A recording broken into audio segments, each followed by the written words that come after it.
Alright, looks like emotes are broken, but we're gonna start stream anyway. Twitch, what are you doing? Why you no emotes? How's it going, Michaela? Thank you, Ray Waltz, for the follow. Welcome to the stream.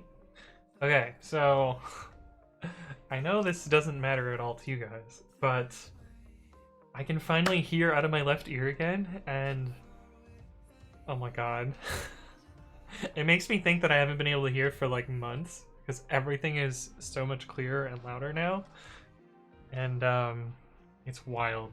But basically I had like earwax in my ears, and I finally got it out yesterday, and my life has been changed. I'm reborn.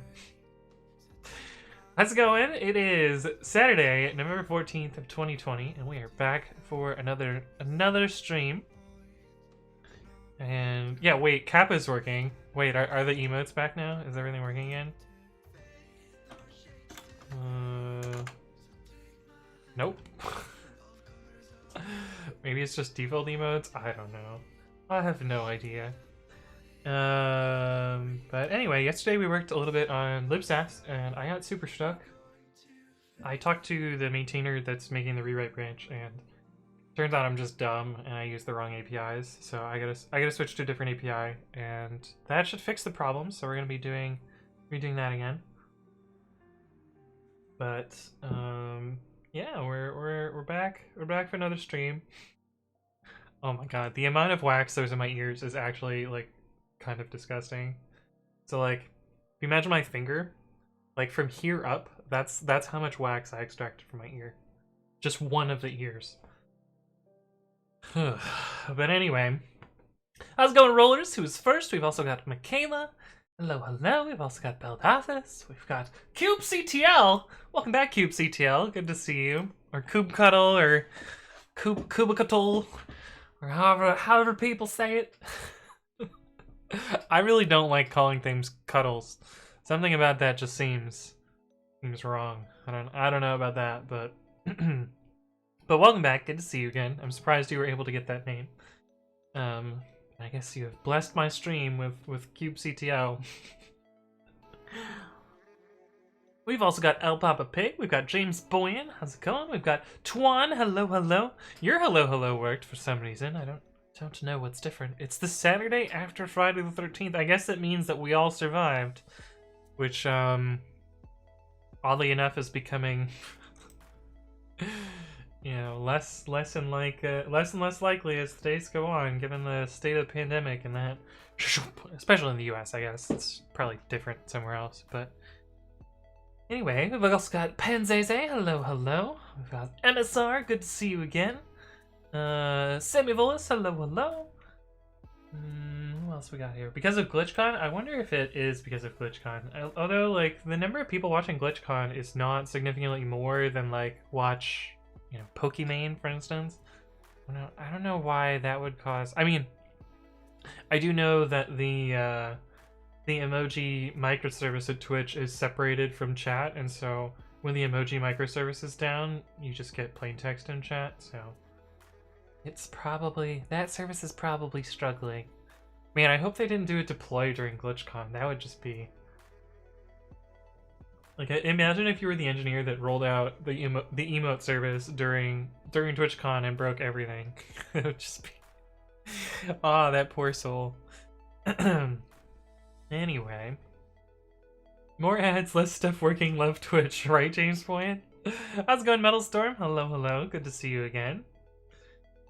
Everyone with their fake emotes. Is your Kappa golden? It was golden the other day. Everyone's Kappa was golden the other day.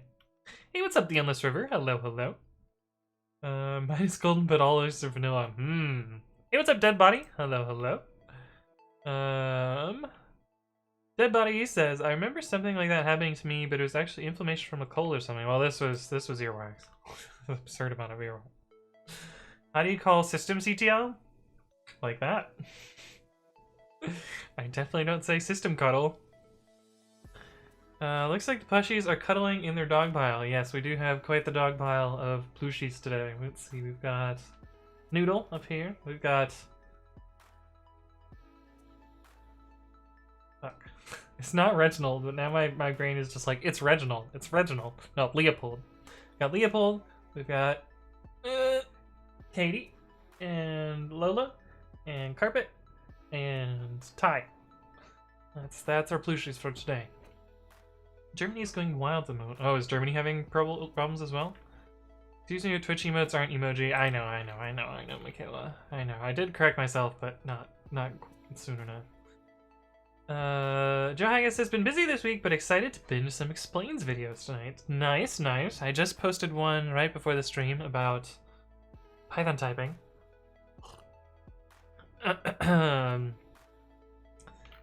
Will we be streaming Perl again today? I mean, we might actually be looking at the Perl implementation. That's actually something that would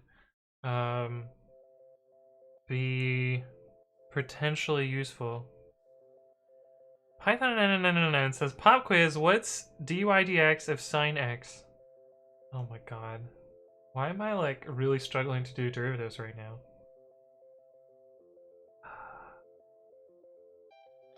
Holy shit. I feel like it's negative cosine x, but I don't actually remember. Derivative of sine x. Oh no, it's cosine to negative sine x.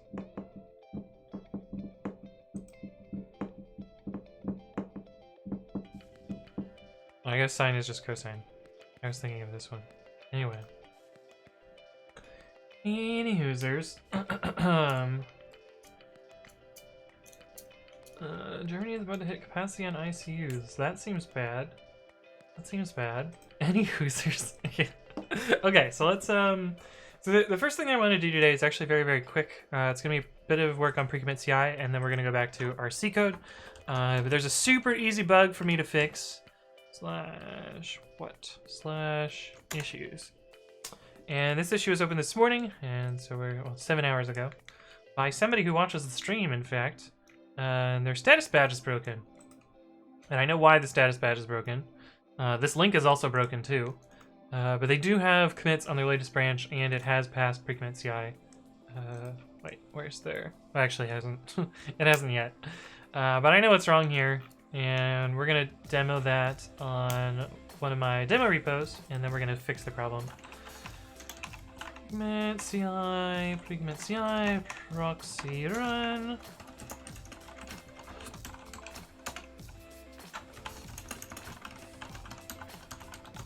So we're going to start up all the things. We're going to make a private window. We are going to log into GitHub. Sign in. HTTP2. We've got to grab the password from my password manager. I'm going to paste this here. Copy that. How many millions of times I've done this. All right, we're going to change the default branch name here. Let's see if I remember how to do that. Settings. Branches. Oh, I need to add another branch. Okay, we'll do that. Oh no, I don't want the docs. I just want create new branch. I guess if we edit this file and why does it say hello world? What are we doing? What are we doing? Create a new branch, and this branch has to have a /net. That's the bug. So create a branch with a /net. And then I don't actually want to create a pull request. We're going to change the default branch. Branches default to dev/main, update, yes. And then I think we just need to push a commit to this to get pre-commit CI to run on it. Because changing the default branch. What do you mean I can't edit this? Let me edit the file. There we go. This should trigger a run on pre-commit CI. And you can see it's working there. That's good. Got our webhook. Now we should see a result here. And this, wait. Oh, this is not updated. This is the old status. Oh, because the branch this doesn't get refreshed unless you change the repository account. Right. So we don't actually get a webhook if you change the default branch, unfortunately. I don't think we do. Yeah, no webhook there. So what do we need to do? We need to add another repository. That one's a private repo, so I'm just gonna add it and then remove it. This is just to refresh the backing data. Okay. Now if we look at this branch, yeah, we get a 404 here. Which makes sense because this URL doesn't match the right URL. The badge does actually exist in the database, it's just the URL matching is wrong. So that should be easy to fix. CI web app, and we gotta fix 2 URLs. It's this one and this one. And the thing is that branch is a path. So I remember how to do this. Flask path parameter. I think it's just path colon. Path colon. Yes. Path colon. Okay. Path colon branch. I think we do the same thing here. And then restart the web app. And then this should work. And clicking on that should redirect. Perfect. Okay. Easy fix. Allow branch names with slashes in them. And then I'm going to show you how easy it is to deploy this now. So I've written a couple of scripts to make deployment of lambdas easier because I kept screwing it up and I kept deploying the wrong lambda to the wrong app, and that just breaks everything. So first we're going to make sure we are in development. Credentials.dev.root, AWS credentials, and we're going to do scripts. Lambda build, lambda deploy build. This will build the lambda. However, we have actually 2 lambdas in this repository, so we don't have a default configuration for this. So I have to select the config for the web lambda. TCY lambda web. And so that will run our build. This is basically the same build script that we had before, but now I have, made it a little bit more generic. You can see that it still deletes the excess files that we needed. It still undoes pigment stuff, and we still trim dependencies from Boto 3 because we don't need that. But now it produces these outputs here, so you can see there's a deployment bundle for the web. We didn't actually build the update install lambda. We don't actually have to change that one for this deploy. And once we have done build, we can also do deploy, and that should update it on the website. This actually calls the AWS CLI to do this. You can see it runs AWS lambda update function code, function name, web, zip file, file B, lambda deployed _ web.zip. So I just made this a little bit better. But yeah, that's development, and usually I would go and verify it in development, but wait, does that involve changing? I have to change the webhooks to do that, so we're just going to say that we already verified it in development. When I get this set up better and have like more of a continuous deployment setup, I will stop developing against. I'll probably have 3 AWS accounts at that point, or maybe no. I'll have 3 GitHub apps: one for local, one for the pre-prod, and then one for prod. Anyway, to do the prod deploy, we do the same thing, except now we don't have to rebuild it. We just run the deploy again. So after this, I should be able to go to their thing, which is here. I should be able to refresh, and this should say unknown now, or enabled. Oh, passed. Yeah, perfect. Perfect. So, yep, that's fixed now. But yeah, I told you that would be easy. Git push order head. And I can close out this bug report now. And this URL should load as well.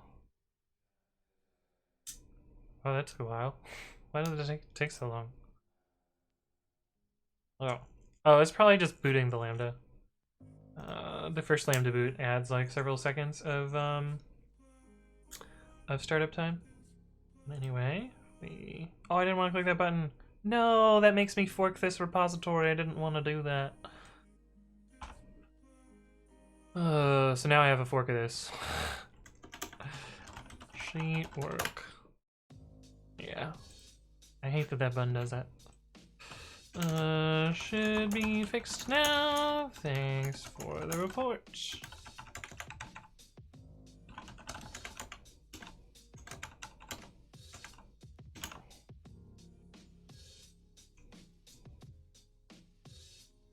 No,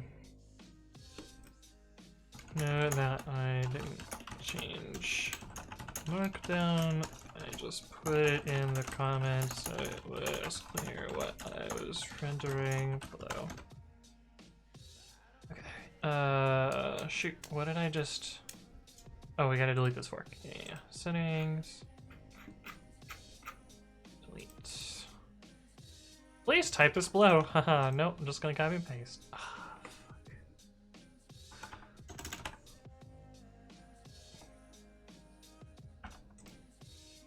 Okay, now that we've done that, let me catch up on chat, because holy crap, I'm so far behind now.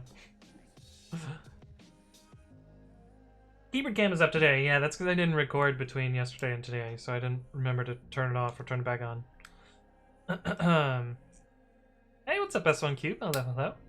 I basically watched all of your YouTube videos, but I rarely get your old videos recommended. Do you know why? I don't know. Don't know. I know nothing about the YouTube algorithm. The weird thing is I don't get recommended my own videos either. There are like 3 of my videos that I've seen and recommended. They are because I have multiple YouTube accounts, so I don't use my stream YouTube account for actually watching videos. But I get this one recommended, this video here. I get, what is the other one that it recommends me? This video, this one here, and one more. What is the third one? This one.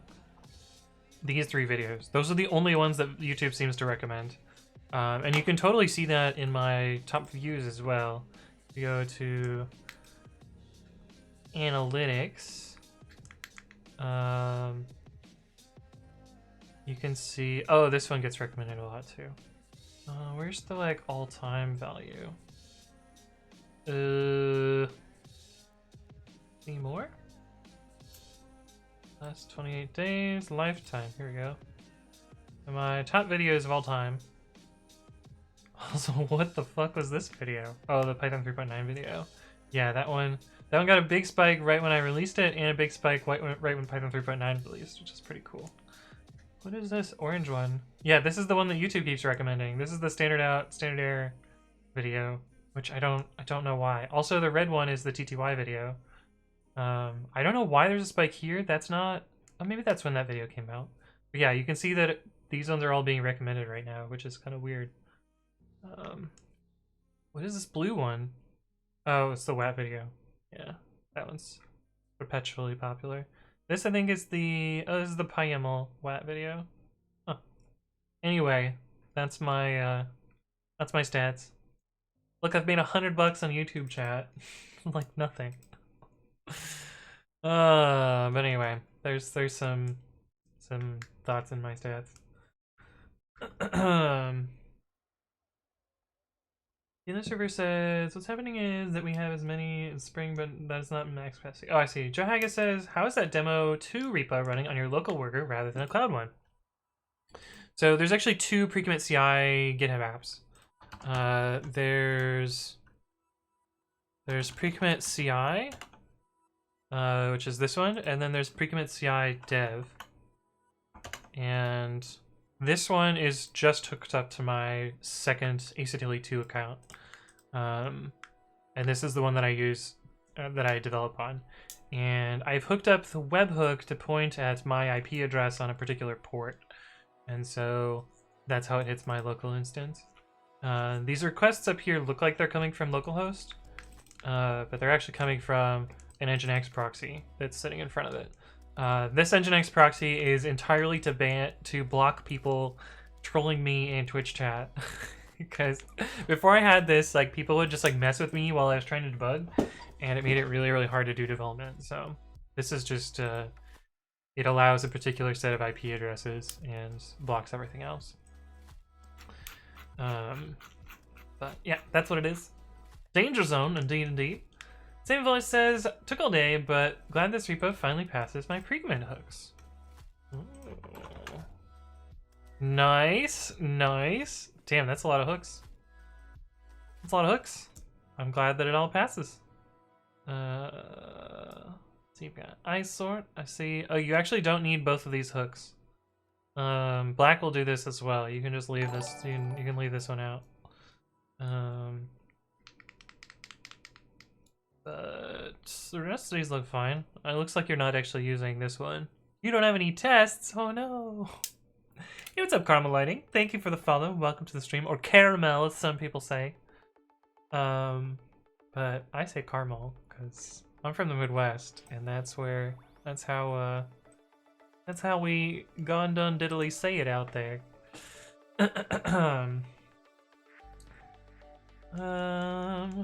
First we'll make sure we're in dev. Why not have fun and live dangerously? I mean, we did kind of live dangerously a little bit. Hey, what's up, Bineyar? Hello, hello. Anzar says, is there already a date for the 12-hour stream? There is not. But let's see. I don't know. We might do it. Might do it on the 28th, maybe. We'll see. Hey, what's up, Get It Though? Thank you for the follow. Welcome to the stream. Oh, that reminds me, we should do announcements since we're at the beginning of the stream. Let me grab the image so that I can show you the actual announcement that we've got. We only have one event. Open original. Yes, here we go. So, we're doing a team event on next Wednesday, on the 18th, at 6 p.m. Pacific time. So I'm going to do 2 streams that day. We're going to get a double Anthony Rise Code stream day, which is going to be, you know, wild. But we're going to be doing a thing called Code in the Dark. Oh, I thought it was called Coding in the Dark. I guess Code in the Dark. Watch the struggle is like not even an overstatement. The idea behind Code in the Dark is we are going to take pictures of web pages and a text editor, and we are going to try and replicate those web pages in our text editor without opening it in a browser. We're just going to be writing a bunch of code, not looking at it in the browser, and then at the very end we will show our results, and usually they end up terrible.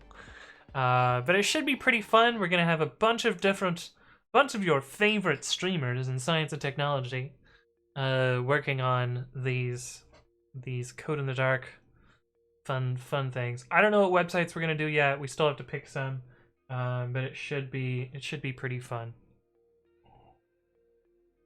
Should be pretty fun. But yeah, stop by for that. Should be pretty dope. I will copy this into the chat so you guys can see that as well. Oh, I guess I should probably put this on my stream as well. In my Dixord. They put it on Dixord so that that is also there. In case you missed it on stream, we're going to be doing an event with Pogrammers. Pogrammers. Next Wednesday. Code in the Dark is where we get an image of a website and our text editor. We're not allowed, that's not how you spell allowed, we're not allowed to see our incremental progress just when we're done programming the website. Would be fun. Hope to see you all there. Paste, enter. Okay, cool. I have updated the Dixord. Harshit says, hello, happy Diwali. Technically, it's 1:45 p.m., so Diwali is over. Well, happy Diwali to you as well, Harshit. Good to see you again. Lambda Booty. What? Hunter 2? What? Beldathis says, I see your videos all the time I recommend it, even though I'm not subscribed. You're not subscribed, Beldathis. What are you doing, buddy? Hey, what's up, Craigo94? Thank you for the follow. Welcome to the stream. Maybe add some conspiracy theories to your videos to make them show up as recommendations. Oh no. Oh no. CubeCTL says, there's a specific time after work I get your newest videos of a week recommended. Oh, I see. Daniel, you now have the GlitchCon badge. I also have the GlitchCon badge. You just had to talk once in chat, so that's what I did. You broke 100,000 views? Wait, do I have 100,000 total views on YouTube? Is that true? Where do I see that? Where do I see my total views ever? Also, I had 20,000 in the last month, so the growth of my channel has actually been pretty crazy. Was it under analytics of all time? Lifetime. This is the last 48 hours. Oh, yeah, 100,000 views. Yo, that's pretty dope. Also, look at this thing. Look at this chart. Growth. But that's pretty cool. $47, no need for a new job, right? Hey, what's up, Polymathic Man? Hello, hello. Big stats. Polymathic Man says, but can we set up pre-commit CI dev and run arbitrary code on your machine? Good luck, man. GitHub is not supposed to allow you to set up development apps. Also, it's not arbitrary code. It's still, you know, it's still hidden away in a little box, similar to how it works in prod. So, in theory, if you can own my machine via that, then you can own pre-commit CI, and you should tell me about how to fix it. But anyway. Caramel Letting says, caramel for me, I see.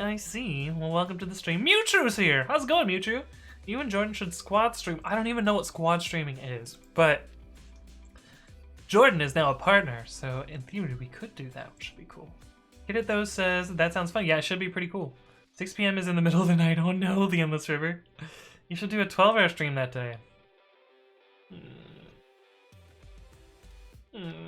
Except then I'd be exhausted by the time I did Coding in the Dark, and then it would be like even more of a disaster.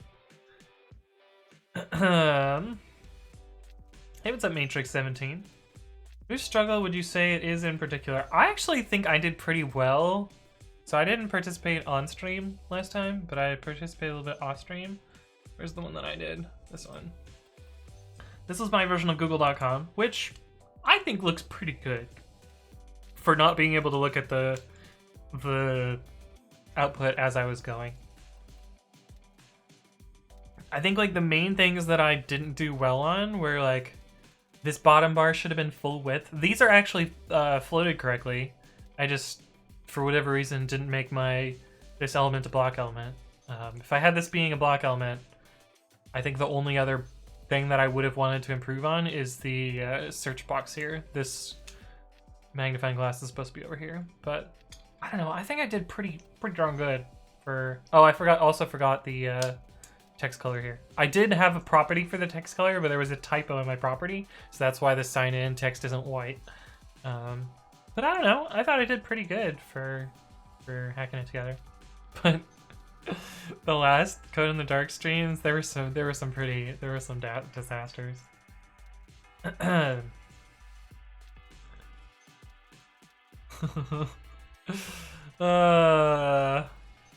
Mewtru, the emote service is down today, so unfortunately I can't see your FAP, but Bioslash says, wait, so they get a picture of a website and they have to recreate it? Yeah, 100%. 100%. Not PM, AM. Oh, I see. This guy doesn't run dark theme. It's true. Look at this. Look at this graph! I fucking love that meme. That's why you follow up the 12-hour stream with another 12-hour slumber party stream, which makes it a 24-hour stream and earns you double bonus points. I don't think I'm gonna do a sleeping stream. How much time are you given to make the web pages? I think it's like 15-20 minutes. Maybe it's 30 minutes. I don't know. Something like that. Something like that. But anyway, that's why there's two separate apps here. So you can see, oh, you can't Control-Shift-T in private window. But you can see like pre-commit CI is installable or configurable if you already have it installed. You should not be able to install the dev app. In fact, you can't even see it at all. A private GitHub app. No. That limits it only to my account. I actually had to make it public temporarily to test something, so it's possible that somebody could have ruined my app. And then I guess would have just deleted it and made a new one, but anyway, hey, what's up, Solace? Hello, hello. Okay, enough of that. We're not gonna be working on pre-commit CI. We fixed the one little teeny tiny bug with this now. So all fixed. This is, for whatever reason, their default branch name. Does that show up here? Yeah, it does. Cool. Oh, they checked the enable all repos box. So probably not all of these have runs. Yeah, guessing like almost none of these have runs. A lot of COVID stuff though.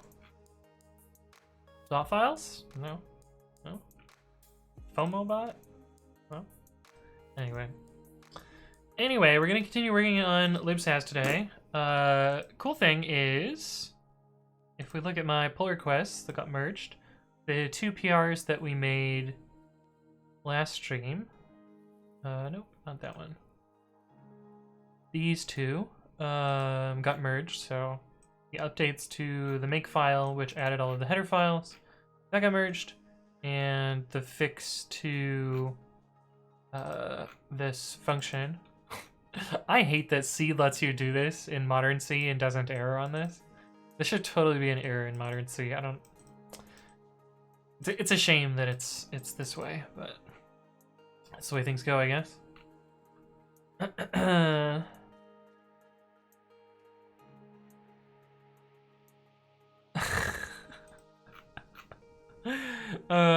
But yeah, they merged those so we can update that in libsass-python. Libsass git branch git checkout.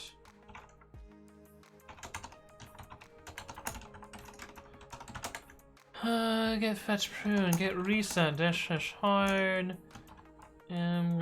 Slash. I don't actually know how to pronounce his name, so that's my guess at his name. But he helped me figure some stuff out with how I'm supposed to use the API. Build out this, you can't, my dude. You're gonna make me cry, buddy. I know I'll get banned as soon as Tony Chan for that.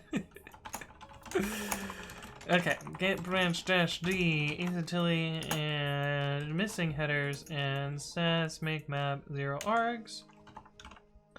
And let's see if we still have our command here. We do. I don't actually think I need the prefix thing anymore.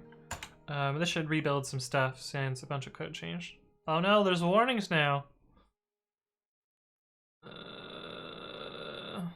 Fine. Everything's okay. This is fine. Couple warnings.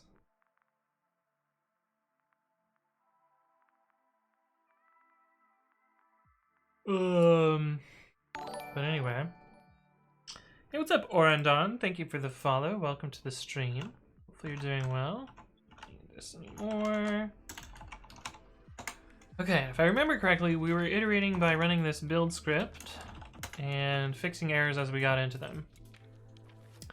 And the first problem and the thing that we have to fix here is, oops. Oh, actually,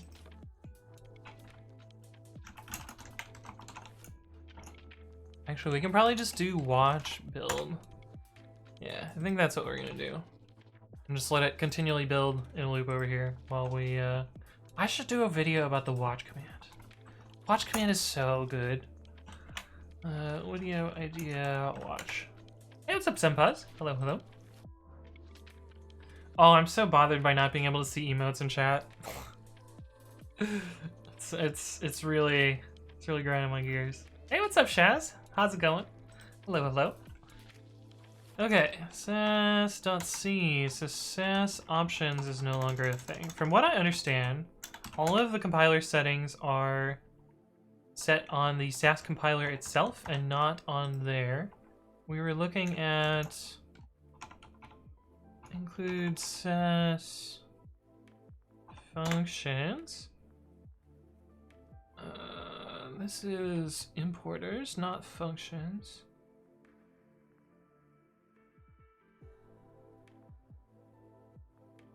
sass make function.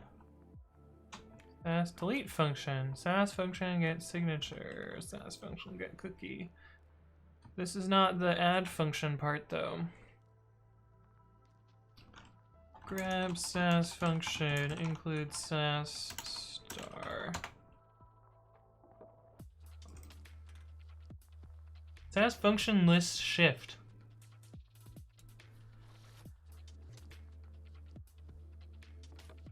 Sass make function list. Oh, okay. This is what we have to do. You're here. officially my favorite go-to channel on Saturdays. Hey! libsass-python. Codex types, thank you for resubscribing with Prime at 2 months. You're officially my favorite go-to channel on Saturdays. Well, I appreciate that. Welcome back. It's good to see you. Okay, so this is how we build the... This needs to be a different chunk of code. There's no longer Sass options here.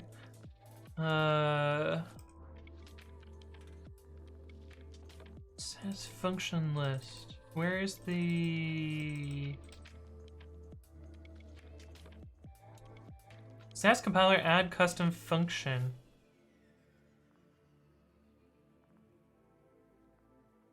So I guess there's no... What's the point of the Sass function list then?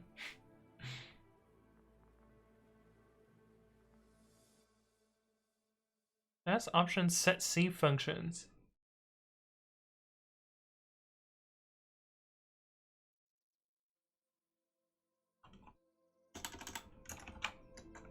Function. Push function for paths.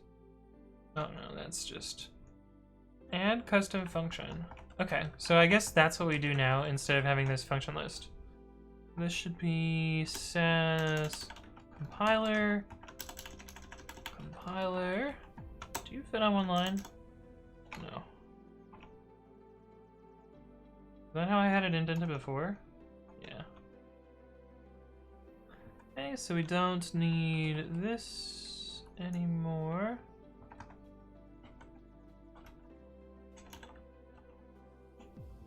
I think we can do that because it's a block, right? Oh, do you guys know what it is, chat? Are you guys ready for this? You guys ready? Are you ready, chat? I'm ready.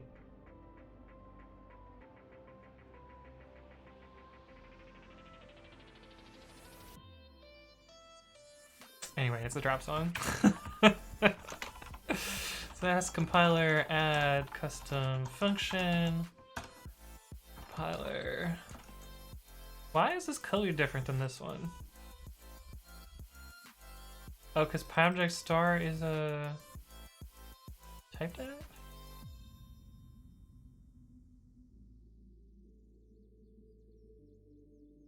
Something's weird there. The compiler function. I wonder if we have to delete this. Sass make function.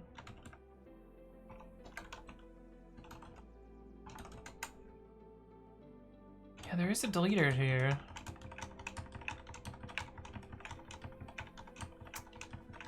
I don't know, we're just gonna not delete for now and see what happens here.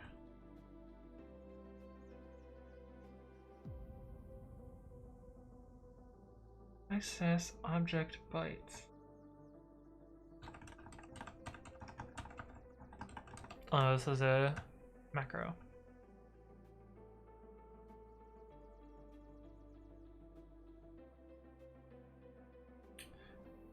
Okay, so that should fix that. Sass options. So this should be Sass compiler. Compiler.h. We have add custom importer here. What is your signature? Sass importer star. We don't need this anymore. Or that pi is size t.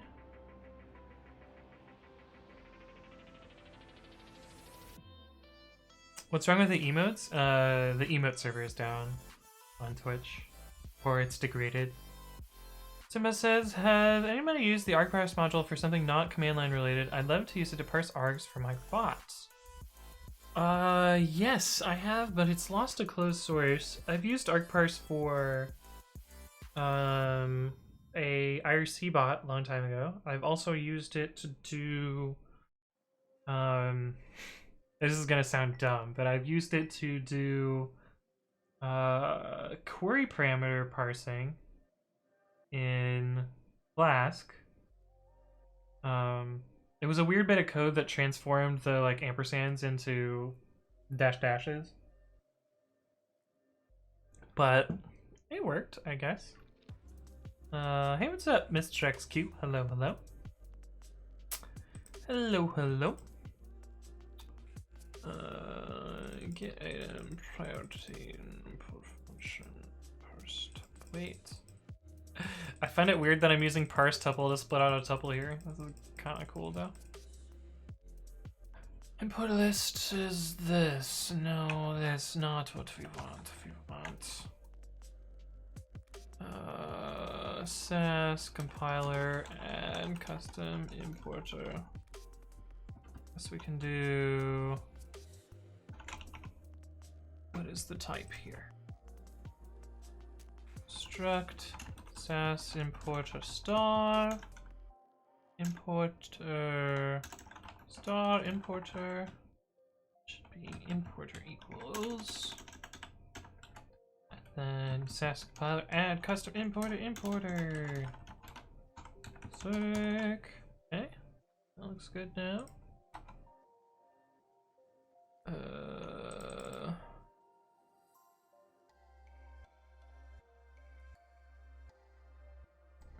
We'll deal with this later.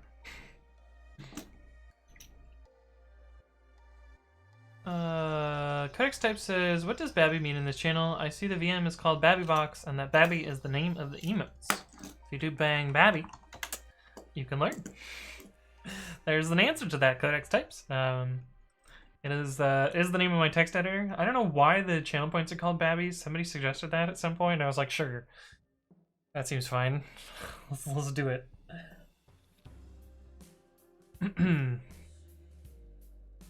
So everybody says, why doesn't A2C actually Windows work for the bot? What do you mean, CyberBenny? What do you mean work for the bot?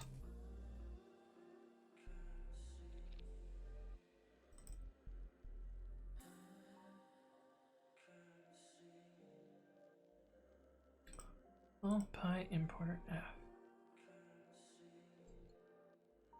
Oh, you can't see it? Oh, so emotes are like super down on Twitch today for some reason. Like the emote service is like dead. Everyone's emotes are not working, so like I can't see most people's emotes.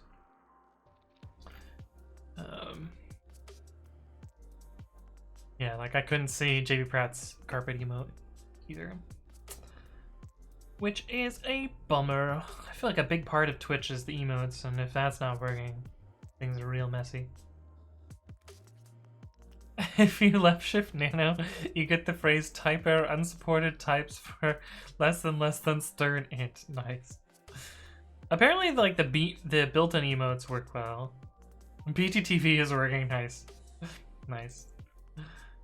Okay, but that looks good. Let's see if there's other sass options in here. There are. This is where we have to do major changes to stuff.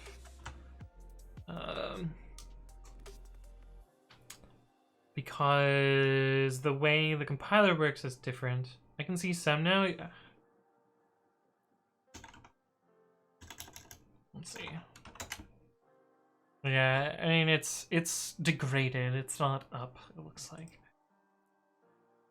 Okay, and this is where a lot of things are changing. So we don't have this anymore. We don't have a context anymore. We have struct sass compiler. Compiler.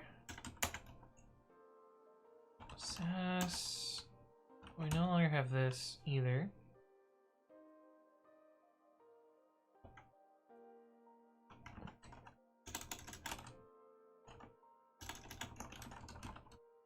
Compiler, I know I'm wrong in putting the star next to the type name, but I like it better there, personally.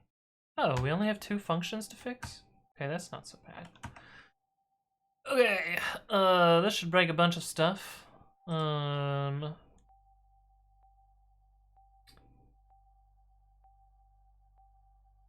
Something in my house or near my house just made a very, very strange noise. I don't know what's going up there. Hey, what's up, Chacky? Hello, hello. Welcome back. Good to see you again. The ghosts are back. Yeah. Yeah. Okay, so sass make compiler. That's how we start here. Compiler equals sass make compiler. Let's do that on compile file as well. Down here.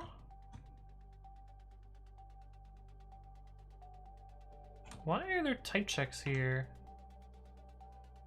but not on the other one?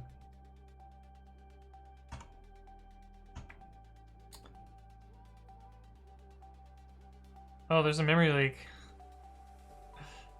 There's a memory leak here. Oh wait, no there isn't. This is just type checking. I thought these were errors. They're not errors, they're just checks. Jugmax says hello from Bavaria. Ooh, how's it going? Leandro says hello from Brazil. Hello, hello. Welcome to the stream. Bavaria, give me all your chocolate. Okay, so make the compiler. And we no longer have these set source map files. We no longer have sass option. I think they're all in sass compiler now. Source. Sass compiler set source map path. Sass compiler set, and this changed. Source map path?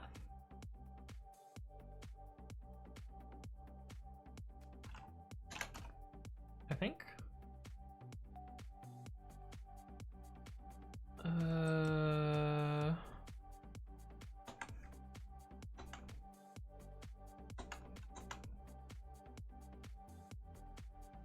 Sass compiler get output path.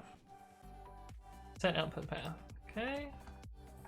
I'm just gonna replace sass option with sass compiler, assuming these are all the same.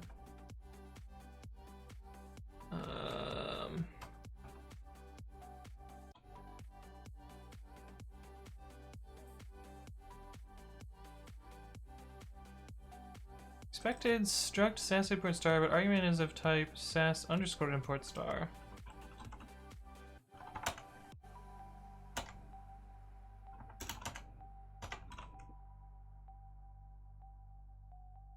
Invalid use of undefined struct sass import list.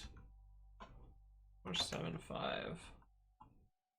Sass imports I equals sass import list.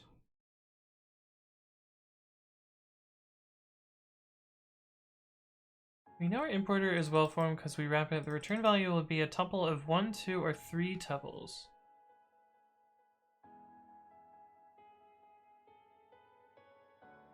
I think we don't have this anymore. Triple X memory leak, nice. love that comment.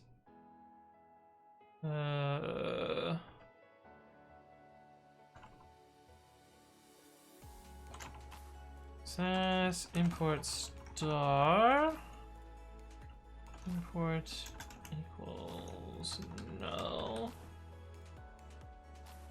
and then import equals this, and then sass import list push import.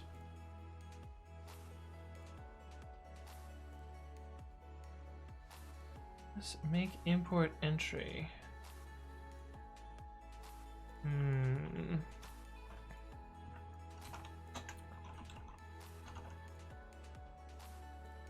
think we want make content import. Content import path. No.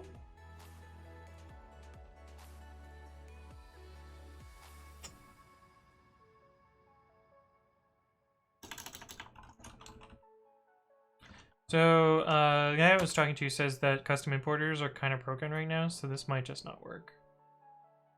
We want something that's path, source, and source map.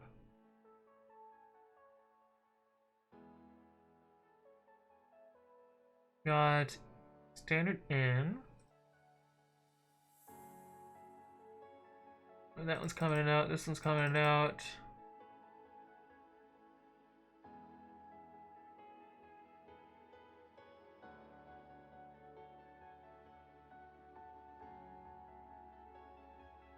Whereas Patster is left flapping in the breeze. Nice.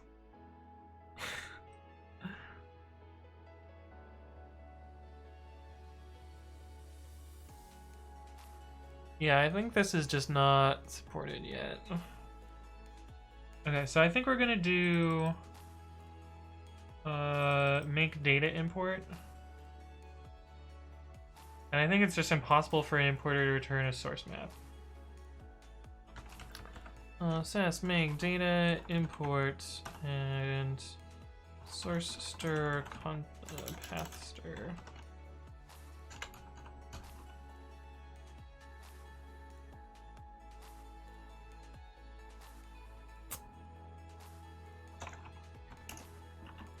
Is this correct? Source map stir is gone. I don't know. We'll find out. The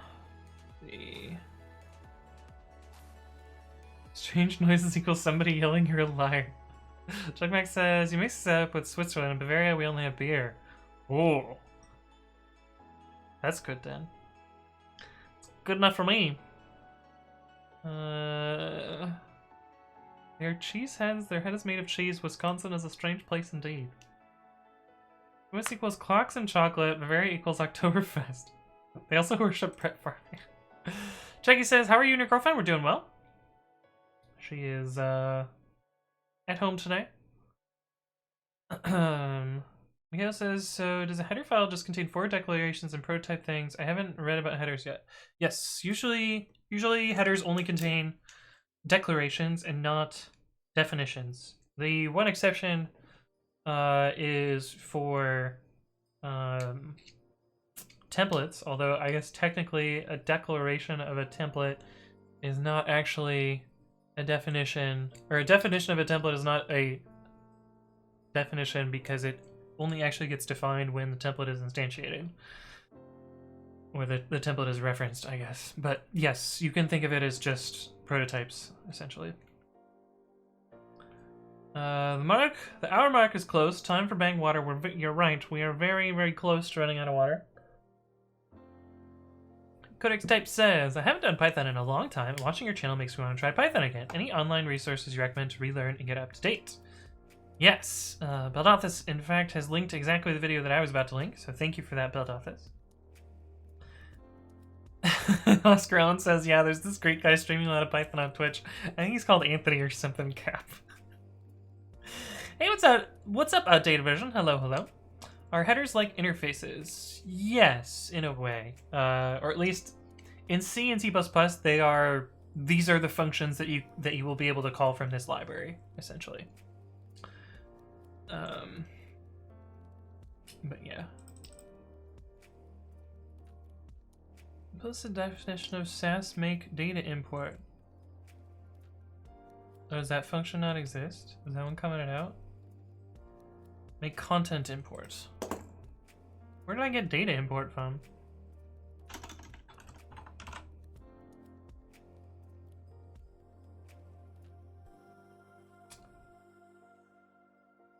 From incompatible pointer type. Sass import list push. What do you expect to see? Oh, we need the actual import list, duh. Which is Sass imports.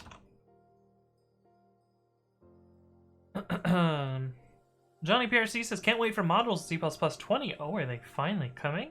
Oh my goodness. That is amazing. That's exciting. His headers in C++ are kind of a mess. The amount of code that you It just pains me to think about the amount of compiler cycles that have been spent just compiling IOStream, like hundreds of millions of times. Billions of times. And with modules, we can finally ship a pre-compiled IOStream. What an amazing idea. Can't believe no one has thought of that. Jugmax says, oh, and thanks for your support to make Git work and CI/test and run. Nice, yeah. Glad that I was able to help there. Jugmax is referring to a Twitter conversation that we had this morning. Yeah. Where I indicated how you should make commits in CI where you might not have Git configured. Anyway. WickerXD says, hello, sir. At what point do you say to yourself, okay, I learned everything. I have to know about this language. I should learn something else. I don't think I ever say that I've learned enough about anything.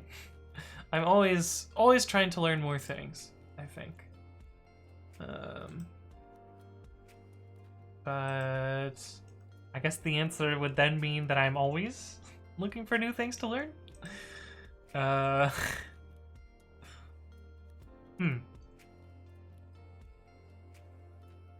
Sass compiler. Oh,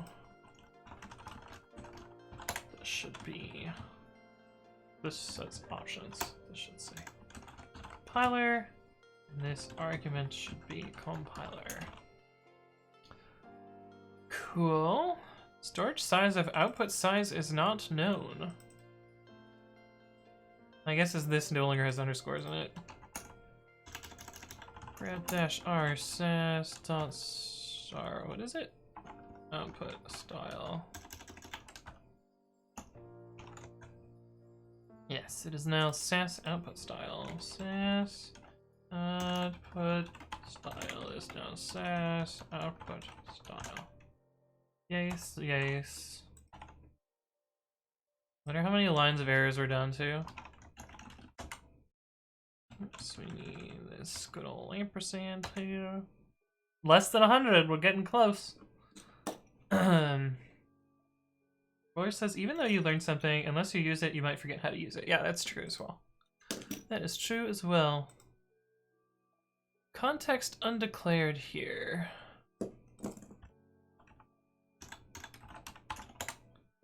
So, from what I understand, this is where I got stuck last time. From what I understand, we need to make imports instead of contexts. So,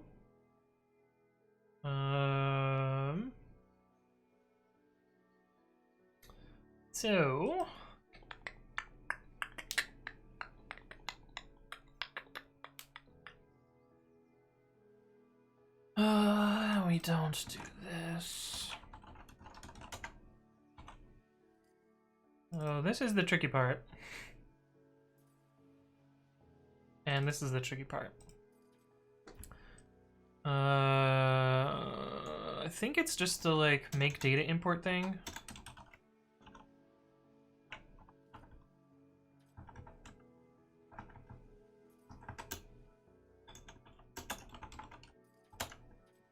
Sass make data import.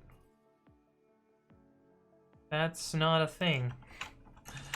Data import. Did it get renamed? We're gonna import entry for past data content optional import path. If null is passed.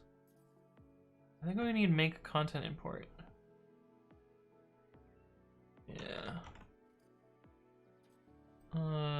Import equals sass make content import content sass copy C string and null. I'm gonna guess this might segfault here. We don't quite know because we don't have a hint as for the output there. That should make that go away. Import undeclared. Correct. Struct. Sass import star.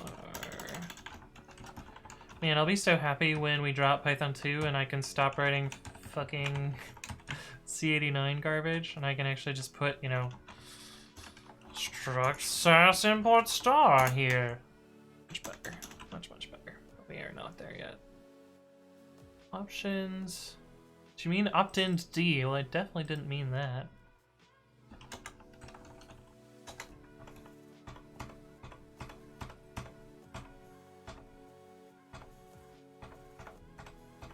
This variable becomes compiler.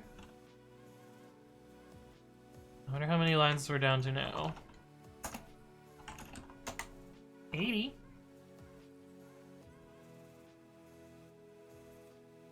Set source contents. Set source comments. Johnny Piercy says, a company is doing test week to stop all Python 2 to build next week. Can't wait for all the breakages. Ooh, that's exciting, Johnny Piercy. Bonus Killer says, can I ask why you don't use an IDE? Just wondering. In fact, you can. Check out this video. I talk about specifically why I have the text editor that I'm using and why I no longer use an IDE. But yeah. Voidrose says, hello, Pogrammer. How's it going, Voidrose? Good to see you again.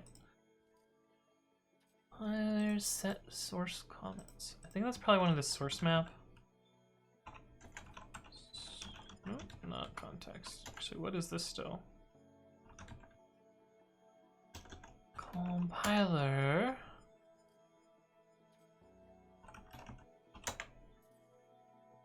What happened with source comments?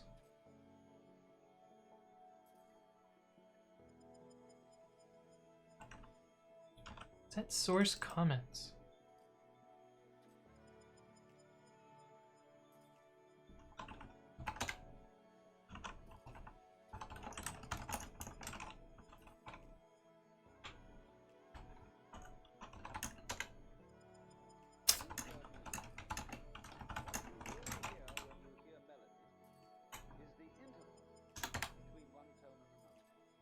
Oh no. Big Bang commit for libsass 4. Shit.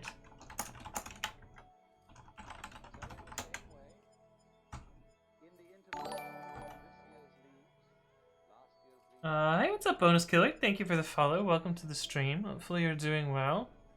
Yeah, I was just straight up commented it out here. Source comments. Oh, there's still an option there. Oh, that's in the docs.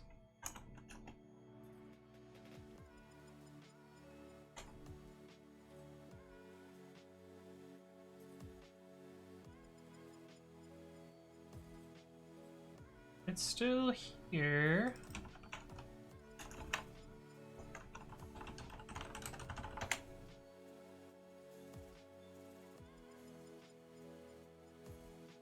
Why are you commented out? Let's see if we can uncomment it. And then add it in.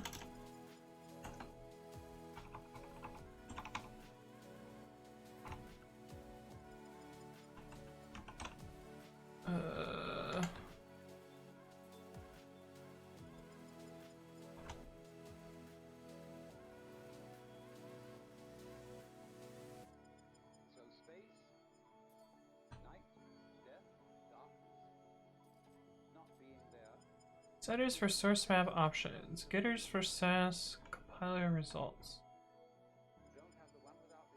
Oh, these are cool.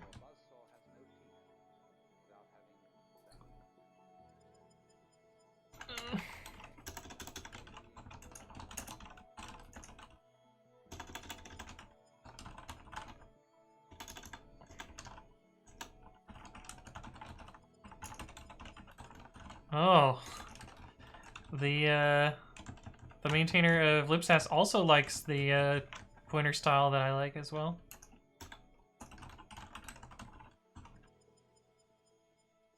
Oh wait, really? There's bool? What is bool? I didn't think there was a bool type in C. Should probably be int. See what happens if we do make now.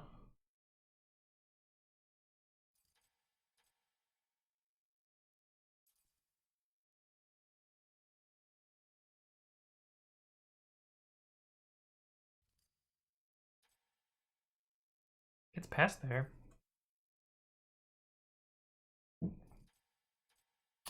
No, it's sass compiler set source comments. Hey, what's up, ProNerdJ? Hello, hello. Oscaron says, will you even migrate from VirtualBox to WSL? That is also answer to my FAQ. FAQ OS.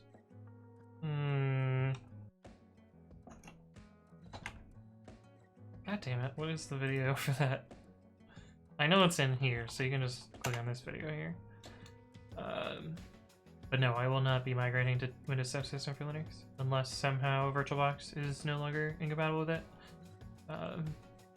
Standard bool.h, so that's this type, underscore capital bool. That's in standard bool.h. But not the lowercase bool. Voidress says the only correct way to declare pointers is with the asterisk next to the variable name. Yeah, I don't like it. Starting with C99, you have lowercase bool? Really? C99 bool.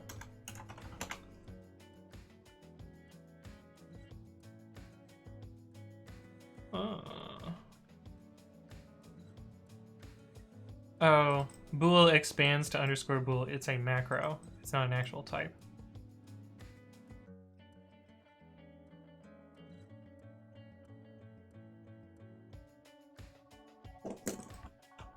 I see.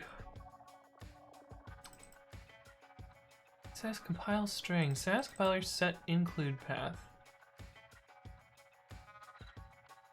Yeah, I guess it's add include paths.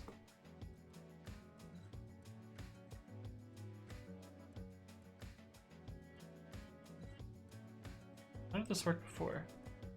Include paths. What are you? What is your type?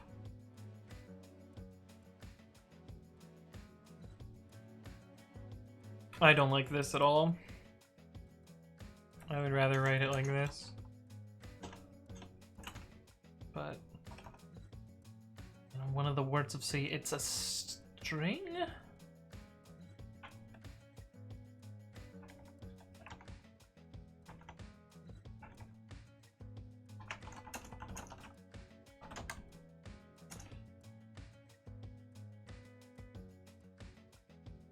How the how did this work?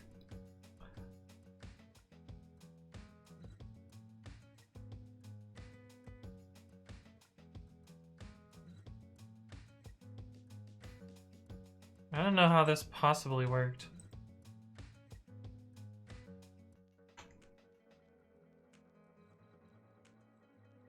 Yeah, there's no way this works. This is a tuple. How does it end up being a string?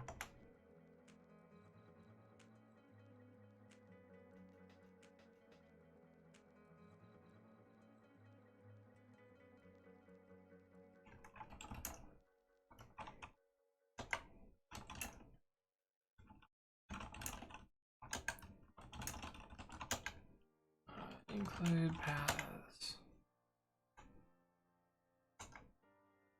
Optional list of paths to find imported source files.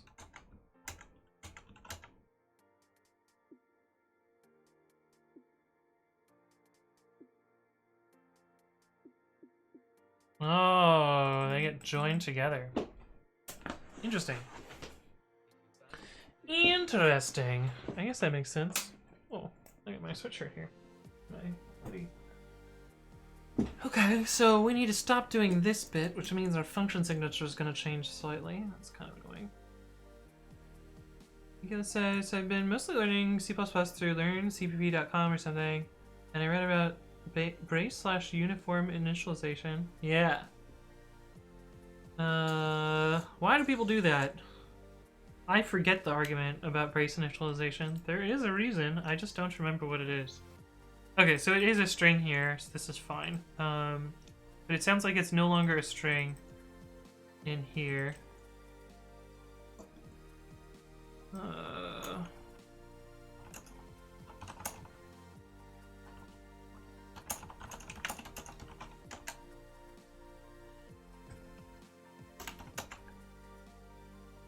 Oh no, it just changed names.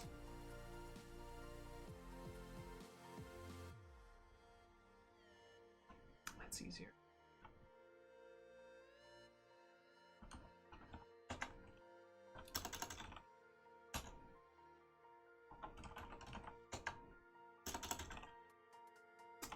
That is easier. And include paths.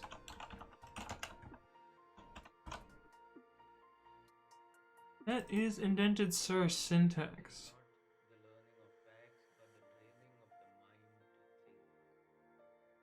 What does the did you mean here? Oh, they don't even give you a did you mean. Get grep indented.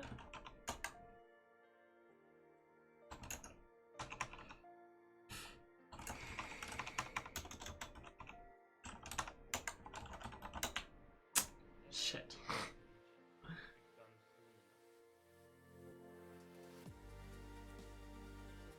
This is a hint as to whether it's parsing SCSS or SAS.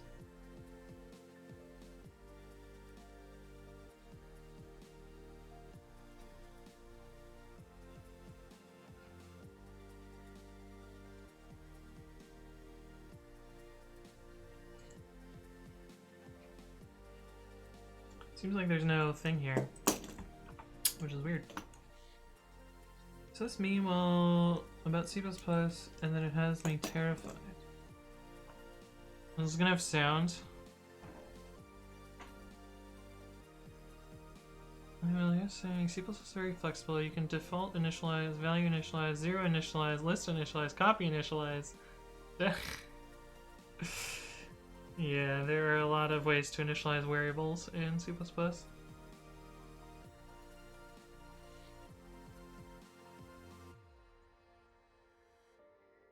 You only really use like 3 of them, so like this is a bit extra. It's not that overwhelming. Fried tofu, how's it going? It says, thanks for building pre-commit. We use it all the time at work. Can you get your work to send me some money? I'm unemployed. I would appreciate if they sponsored me for all of my free work. But no. Welcome to the stream. It's good to have you. Hey, what's up, Pesta? How's it going? Just joking, unless... I mean, I'm not joking. I would appreciate some amount of funding for all the work I put in. But actually, fried tofu, you should ask people at your work if they would be interested in a setup like this, and then I could actually sell your work a product. I'm building a startup right now around a version control, well, a plugin for your version control system, a CI system, essentially, that runs pre-commit and does cool stuff for you, like not needing any special CI setup, correct and fast caching, a auto commit back to pull request. This is amazing. This is so good. Let me show you an example of this that happened just the other day, which saved everyone involved a whole bunch of time. Although we ended up closing the pull request, so shh. It's fine. But what happened here is this person opened their pull request, and this was their patch, which just added, more commands to this particular command line here, which made this line too long. And normally you would have a lint failure and libsass. Hey, Jay Phils, how's it going? It says libsass. Hello, good to see you, and welcome back, and thank you for resubscribing. 4 months total, appreciate that. But anyway, they made this line too long, and normally like a linter would fail, and you'd have to go through all this re-pushing, fixing it locally, all that shenanigans. But pre-commit CI was like, I got you, bud. and came along here and automatically fixed that patch for them, so that it went in and, you know, ran the code formatters that were already configured and fixed the files for them. But this is the big cool thing about pre-commit CI that I'm really excited about. I'm really happy that this exists, and you know, seeing this happen in the wild was really awesome. But I don't know, talk to your people, have them reach out to me, and maybe I can sell you guys a product. But yeah, it's already live. We're in kind of like the secret alpha phase. So if you're using GitHub, you can go to results.precommit.ci, and you can log in there and use the current alpha preview version. Assuming everything goes well on Monday, I think I'm gonna switch it from being private alpha to being a public alpha, and more people should be able to sign up and start using this. But yeah, and the way it's set up, it should be really easy to run a hosted version. So if your company is concerned about, you know, using a public cloud solution, I basically have automated infrastructure set up so they could, you know, run my software on their servers and not have to, you know, use public GitHub for this. But anyway, pretty pogrific. You can see, like, these are what runs look like. This one was slow because I had to pull a Docker image, but normally they're on the order of seconds to run. So if we look at like this one, maybe, yeah. So these are like tens of seconds. Let's see. Yeah, everything was cached here. So this is kind of like your fastest current state. Although I should be able to get this download time down to like 0 seconds. So you could imagine like an end-to-end run taking 4 seconds, which is pretty cool. So it shouldn't add any time to your CI workflow. But anyway, I don't know how much of a pitch that is, but talk to your people. Have your people talk to my people, which is just me. But anyway. Anyway, hey, Catherine's back. How's it going, Catherine? Good to see you again. You should maybe sell pre-commit stickers for people to slap on their laptops. Yo, I should make pre-commit stickers. Actually, I'm out of water. I'm gonna go fill up my water. I will be right back. And then we can talk about libsass. I'll see you guys in a sec.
Alright, we're back.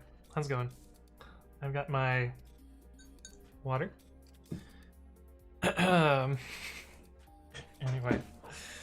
Hey, what's up? How's it going? Oscar Allen says, that's what I call programming. Michaela says, we use pre-commit at work and the ranks for 5+ minutes. I mean, it's kind of true. Right, Debbie says, that's actually insane. Yo, it's really cool. It's really cool. Journey AI says public alpha. Yeah, assuming things go well on Monday. Assuming things go well on Monday. Monday, I'm running the first auto update job, which I guess I didn't get to talk about that feature, which is down here, which should periodically update everyone's branches. So we'll get our first thundering herd of pre-commit runs, and we'll see what happens there. I'm not sure how well it's gonna go. I'm pretty confident that pre-commit can handle some load for once. But I'll be monitoring the queue that morning, and we'll see what happens there. Actually, would you guys want me to live stream that? I think I know what time it's supposed to start, so we can kind of see it ramp up. It's gonna be earlier than stream though. We might do a super early stream that day. What do you guys think? Let me know. Stickers equals water? No, I just noticed that my water is empty. Updated version says I'd also purchase a pre-commit sticker. Okay, well then, I'm gonna add that to my to-do list.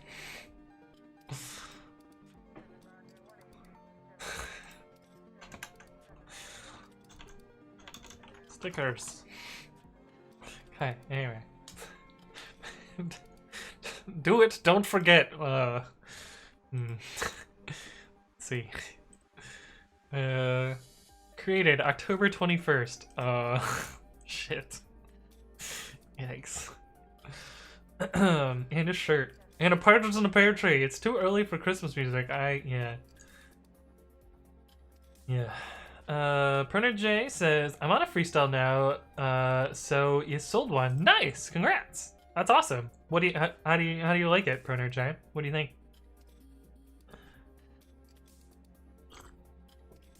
Yes, but might not be able to watch. Okay, we'll see what's happening. Given for how long we've been asking for badges, I doubt they'll come anytime soon. Yeah, I think I'm going to make this happen. I think I'm probably just gonna not do the art myself and pay for somebody to do it. That way it actually happens. Or I could just I could pay for art for like one of them and like be like, hey, can you make me SVGs? And then I can just edit the SVGs myself. We need our Strue emote also. I see. Okay, well. Okay, so it's supposed to start at 4:20 p.m. UTC in PST. PM, not PC. So it's gonna be a little bit earlier. But I guess we'll start stream, I don't know, 8 a.m. PST? Actually, I guess it depends if Juice is staying over on Sunday. If Juice is staying over, then I probably won't do it, but we'll see. Tentatively, we will start early on Monday. And watch as Pre-Commit CI probably does fine, but maybe falls over. Bernard J said, it was initially very jarring to discover I've been typing the letter B wrong my entire career. Yeah, for me it was Y. Oh, I see you're a right hand do more. I see. So I didn't actually pick 420 to be 420 to be funny. I wanted something that was around 8 a.m. on Saturday, and I wanted 2/3 of the hourly quota to fall on 1 hour, and then the rest of it to fall on another hour.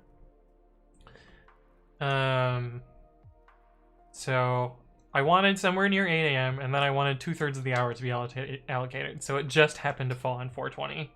I didn't do that just because 420, but it does kind of look like that.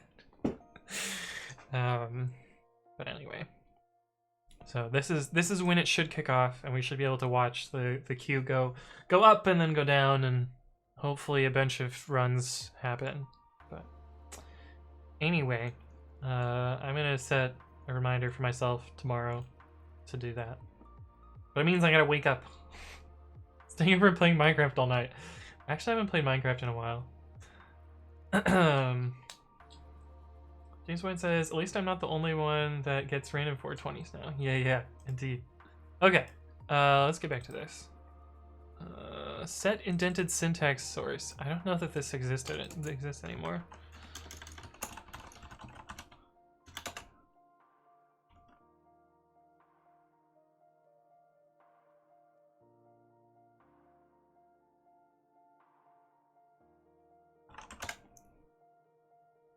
Yeah, it's only in the markdown.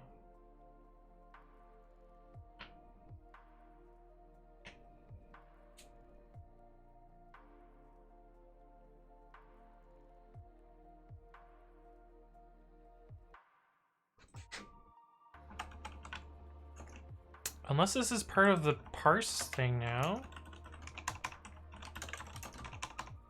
I know this changed. There's several different parse, compile, render. Oh, I guess not. Sass, compile, parse. So that should be in here. Sass, compiler, parse. Compiler.parse. What are your types? Compiler.c parse. Parse SCSS and parse Sass.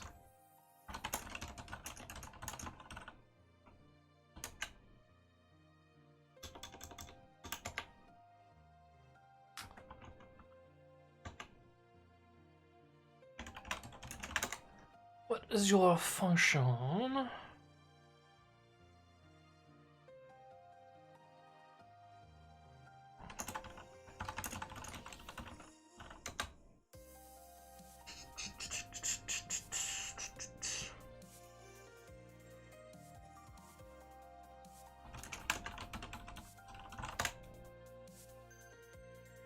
Oh, this file's huge. A little bit of lag there. Import syntax. Oh, is there like a set syntax? Well, you can set it to CSS type as well.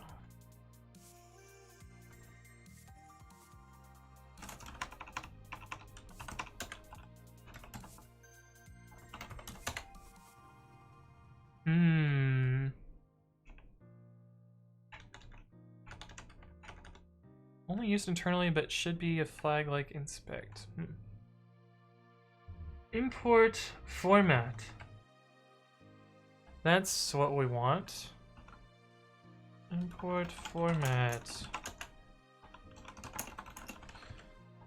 Okay, we're slowly figuring things out here. This is really hard without the documentation. Set format. There we go. There we go. Okay, is indented syntax. Indented should be an int. If indented, then we need sass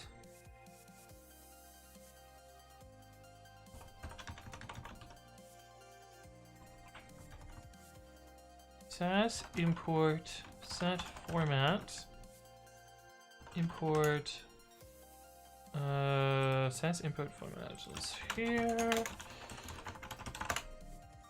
Sass import sass sass.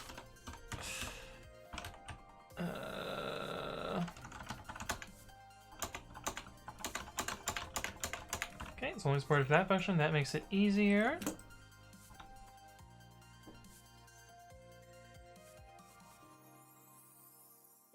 Sass compiler set source map contents.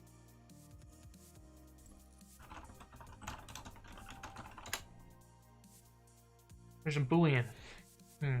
James Wynn says, so I made a class, but Pylon is complaining about not using methods in it, so maybe it could be a data class, but I don't think can be willing to look at how somebody would do this. Let me look.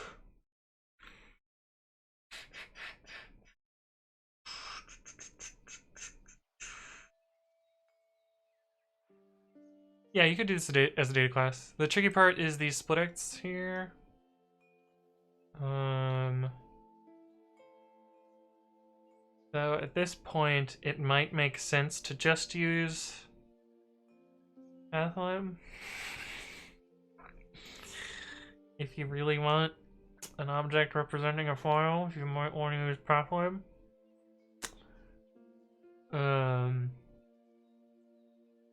Perhaps. Because this looks a lot like the pathlib path. But I think the way you would do this with... So, the way that I would probably do this, if you didn't want to use pathlib, which I don't really like pathlib, so... I would not eagerly construct those things. I would...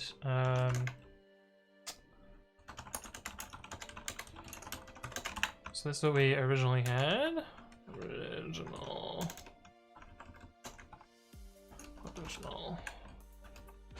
And I would do typing import name tuple class file named tuple get path.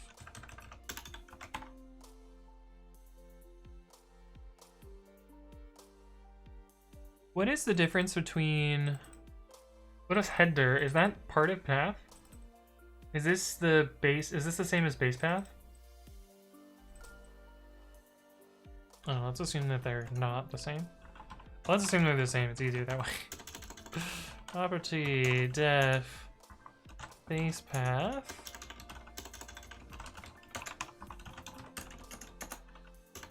Path.split self.path return base path. And you also have property def file name. So of course stirs. File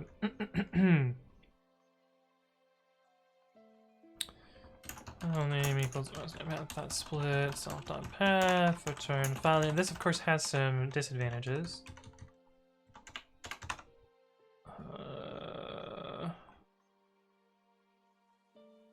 This is a weird name. This I would make this in my head. I would think of this being the file name with the extension, but it's actually without the extension. File name, no extension. File name, no extension. So one disadvantage of doing it this way is every time you call these methods, they are going to do this computation. So this computation will happen a bunch of times. With adders or with data classes, there's a way to cache these instead. So that would be a little bit better there. But depending on, you know, how much work you're actually spending on this, it might make sense to not even bother and not bother worrying about that.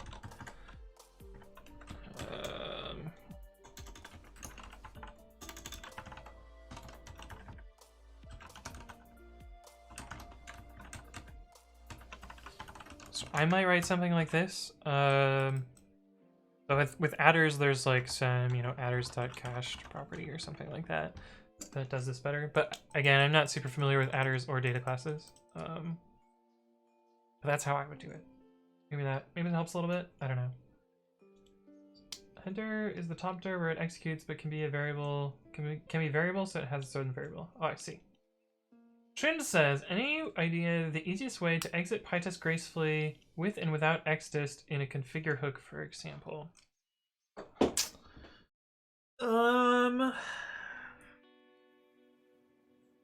There's a type for this.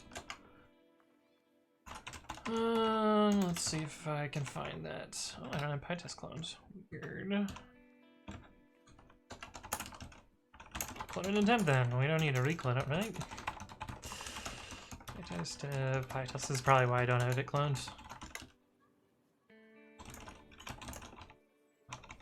PyTest source. No, we want PyTest init. Let's see if we can find the particular. So usually if you're, you know, trying to make an error, you will raise usage error, and usually that will work. There's also PyTest dot this exit. PyTest outcomes exit. I think that's the actual one that you might want. Outcomes exit. Used for immediate program exits, no tracebacks or summaries. Yeah, so I guess you would use pytest.exit as well.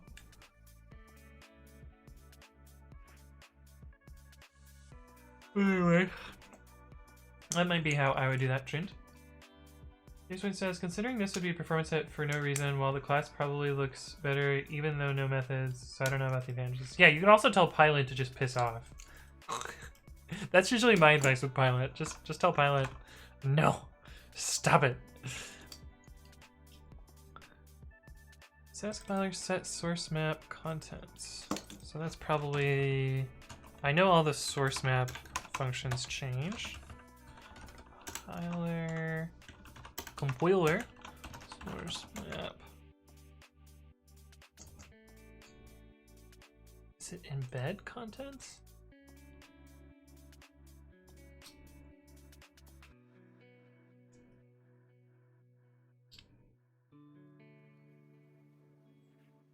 Source map contents. What is your type? You are an int, which means you are a boolean. This is telling it whether to enable source maps or not. Oops. Trin says, context, I'm writing a plugin that can run some predefined function to validate the environment is good prior to running tests in one invocation of PyTest. Yeah, I think like a usage error and exit sound like they make sense. I'm not sure how well exit works with xdist though, given the way that xdist works. Xdist is kind of weird. Kind of wanted to rewrite my own not crappy version of xdist. I'm not saying xdist is crappy. I'm just saying that it has a lot of fundamental problems that make it and PyTest really hard to maintain. It would be nicer if we could, you know, build something that was not so forky. Hey, what's up, Alexa? Hello, hello. Where's map path?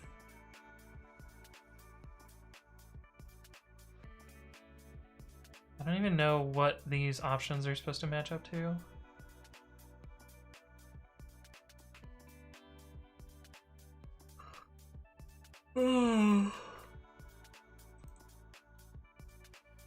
We don't have support for plugins either.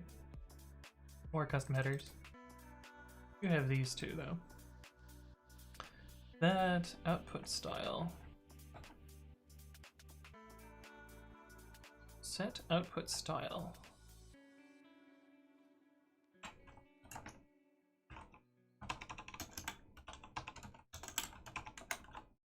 Output style. Oh, this is the output style. Yeah. Not that. Logger style. We don't have that either. Unless this is source comments. That's logger style. Oops, it's a new tab of that one.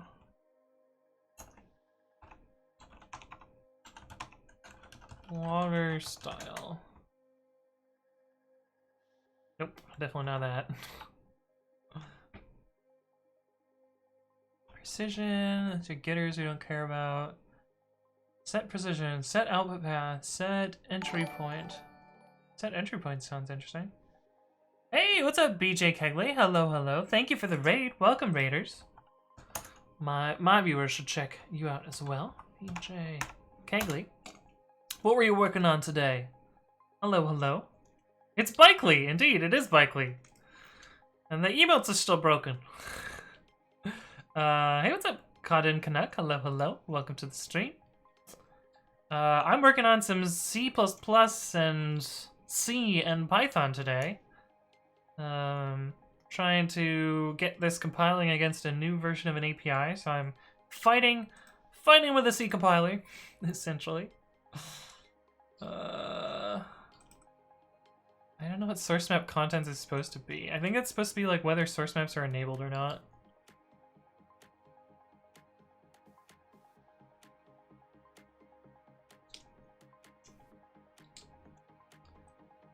I think that's whether source maps are supposed to be enabled. So actually I can look at what it's supposed to be. Sass.py source map Unfortunately, the original author of this is not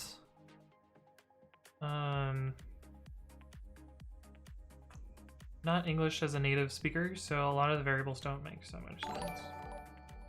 Hey, what's up, Dane Harnett? Thank you for the follow. Welcome to the stream. And changing the variable names is kind of tricky because people depend on these APIs. So often improving variable names makes breaking changes, which is annoying. Hey, what's up, Stonks? Hello, hello. Good to see you again. Source map embed. Embed source mapping URL as a data URI. I guess that's the source map mode. Source map mode. Aha. Aha. Oh, okay. Oh, these are both source map mode. Huh. I see. So, source map contents. This is whether we have a source map at all.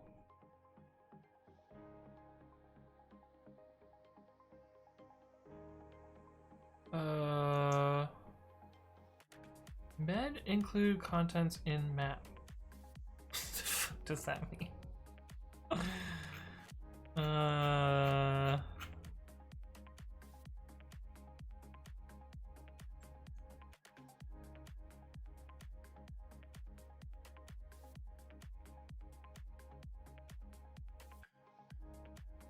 Oh my god. Okay, so dir name, we ignore v. V is what?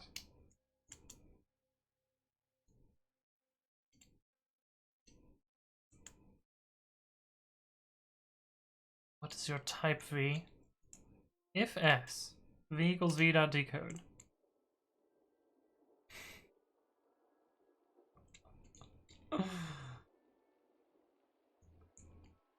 S, I think this is an error code? Success, maybe?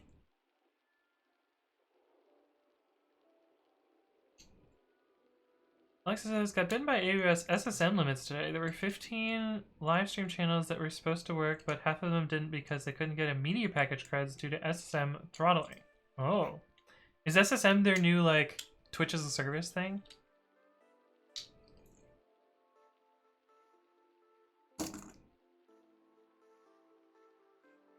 Okay, so I think we need to decide based on our current set of booleans which of these to select. I don't know that we ever do this one. Let's see, source map.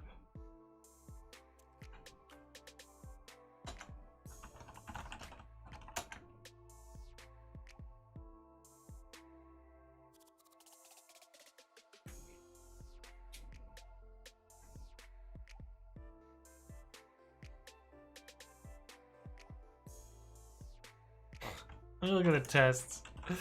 Because I don't know what this is supposed to be. Source comments. I think source comments is this type of output. Type error, type error, type error. Okay.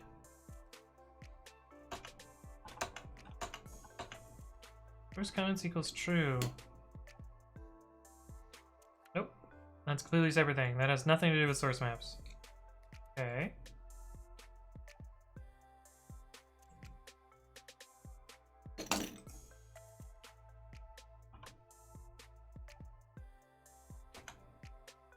What is the variable map contents? Map contents. Embed include contents in map. Source map contents. Map embed is as a data URI. It's one of these.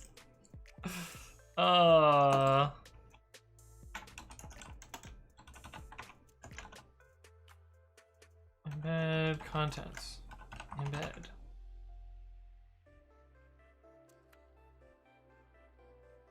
Search source map embed.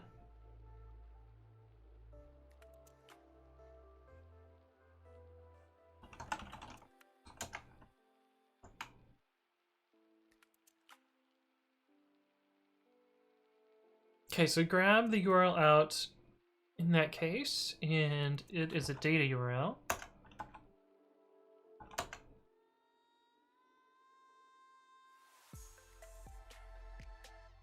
And then we decode that and check the source map. Okay, so this is what happens in the embed case. Search source map embed. This is when we set source map embed to true. Okay.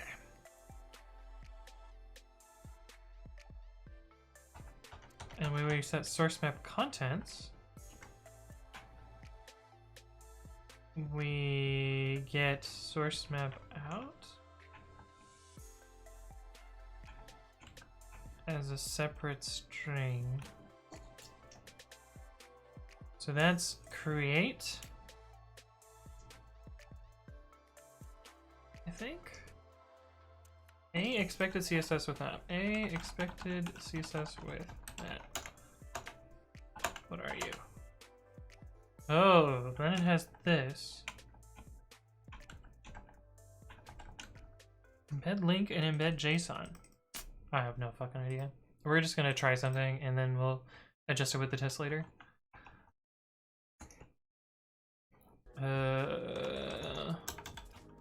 This is probably wrong. So we have what? If source map contents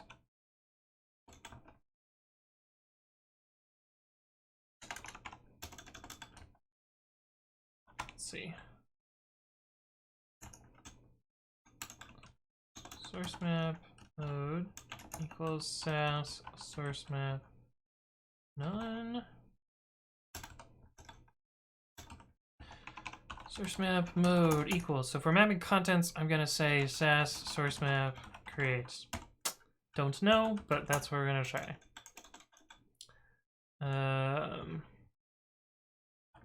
Else if source map embed, then source map mode is equal to sass source map embed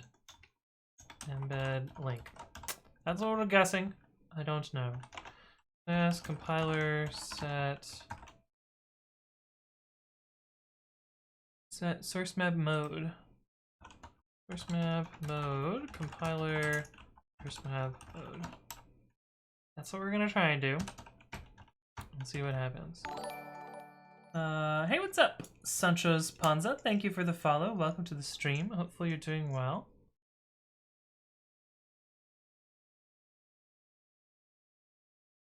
This seems like a thing too. Omit source map URL.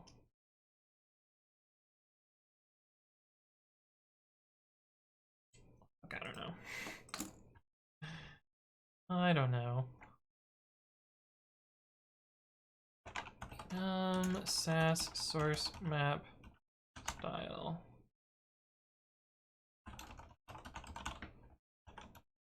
There.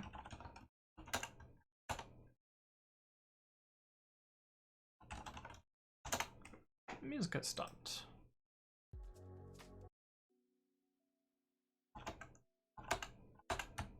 Did I really give it a different name? Did I really type with a name? Source map mode. Oh, what is the actual? Yeah, it's not called source map style. It's called source map mode. Source map style to source map mode.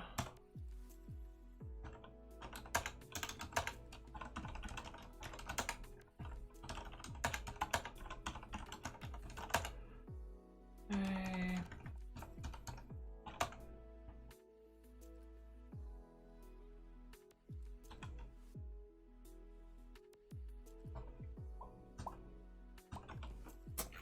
Anyway.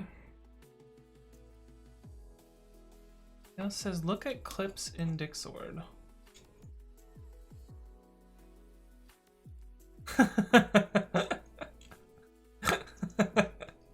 Good old MXR. It's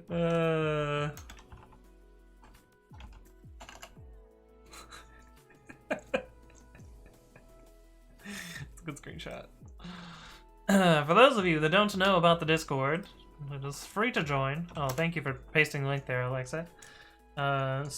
Group of programmers. There's a good beginners channel if you want to ask questions and stuff, and a bunch of people that can answer them.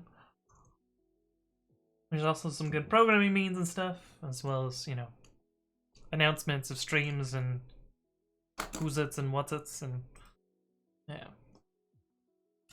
As compiler set source set omit source map URL. Does that mean that we don't print the omit source map URL comment from output?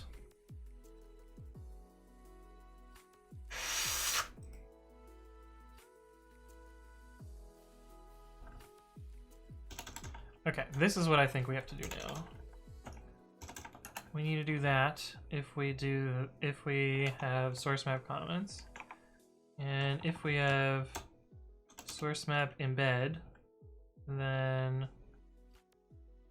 I think we do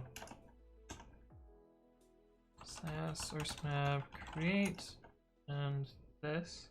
Although I don't think they're not flag enums. These are just the actual, they're just numbers.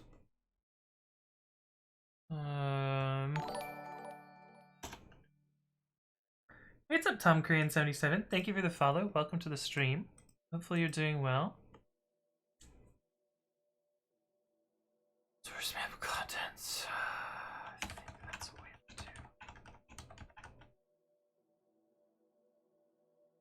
It's very unclear. I don't know. Source map mode equals sass source map embed JSON. If source map, if omit source map URL. Okay, so actually I think this is supposed to be sass source map embed link, and this is supposed to be source map mode equals sass source map create. I think that's compatible with what we had before. I don't know. We will find out as we run our test suite eventually.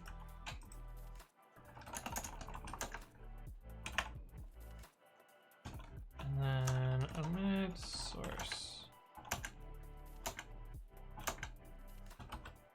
Yeah. Slowly getting closer. Source map root. I think that's a function. Set source map root.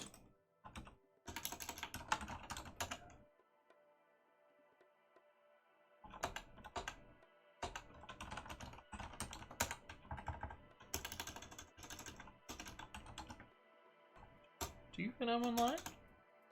Nope.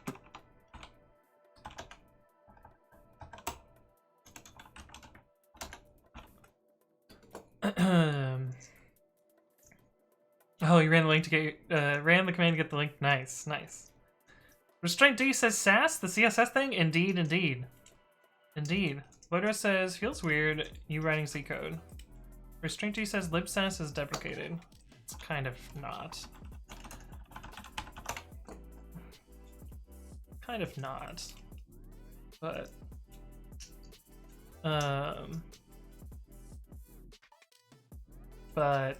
no. Still being worked on.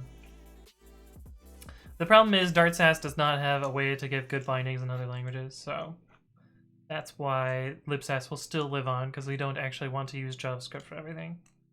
I'm sure there's some way to compile it to C, but yes, I do know about that. But they're currently doing a full rewrite of it, so I don't think it's really deprecated. It's just not suggested for JavaScript projects.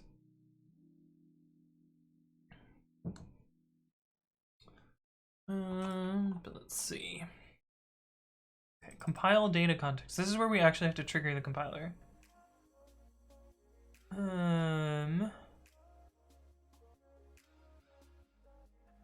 And this is where I don't know how things work.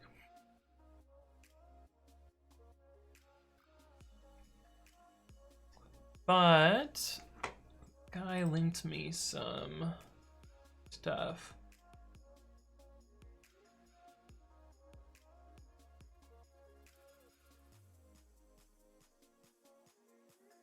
Where is this link? Where they showed me how to do this. So you make an entry, then what do you do with it?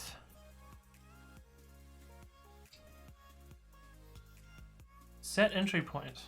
Okay.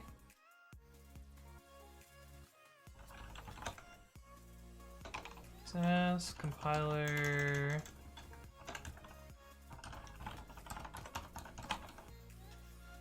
I think I called it import.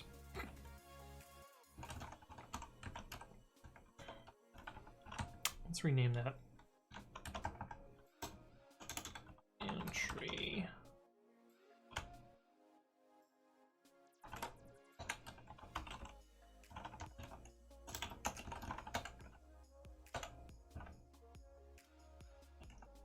Oh, that's not the one. That one's actually the import.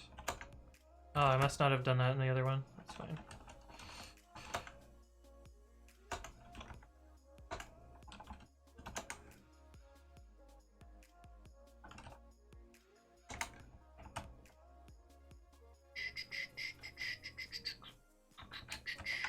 There we go. Logo reminds me of a 1980s hair salon. Indeed, indeed. Yeah, what's up, Ziotic? Hello, hello. Strain T says, I should have read further, I guess. However, it doesn't mean that the project is entirely dead. Not sure that was such a great title. Yeah, they were trying to clickbait. As they do. Lord Rose says, do you like C over C++? No, I would prefer to write C++. But CPython has bindings in C, and libsass has bindings in C as well, so that is why we are doing it this way. Oh, we now have to delete this. Interesting. I guess it's a shared pointer under the scenes, though. Sass compiler delete. Wait, no. Sass import delete? What is it? Sass delete import. Delete import.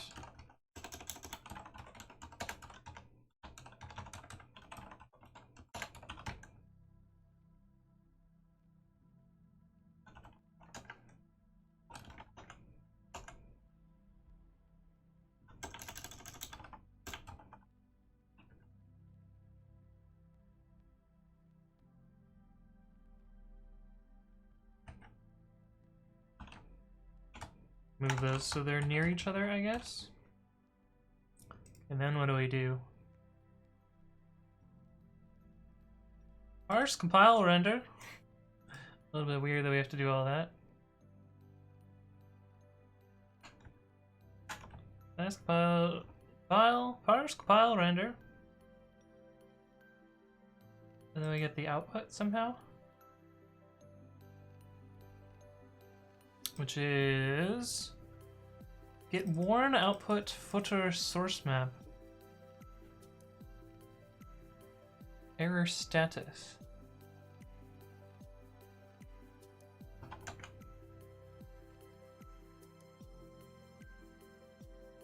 Oh, we get a structure for this. Reference pointer to error object associated with the compiler will be valid until the associated compiler is destroyed. Sass compiler get error. What is sass error star? Sass error get status. Okay, so error equals sass compiler get error. Compiler, then error status. Sass compiler sass. Oops. Sass error get status. And then get what? Get what?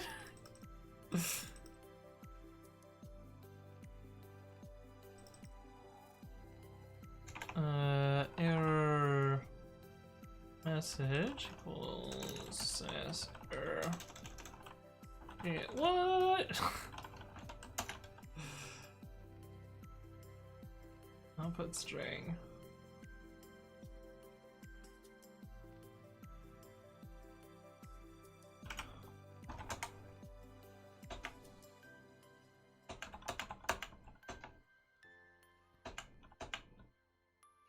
Get output string.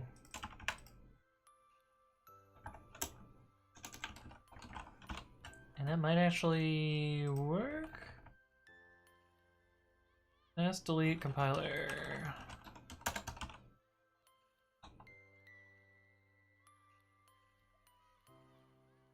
Position of SAS compiler set entry point. Compiler this. Undeclared. I mean P error, right? We didn't actually given type for that. SAS error.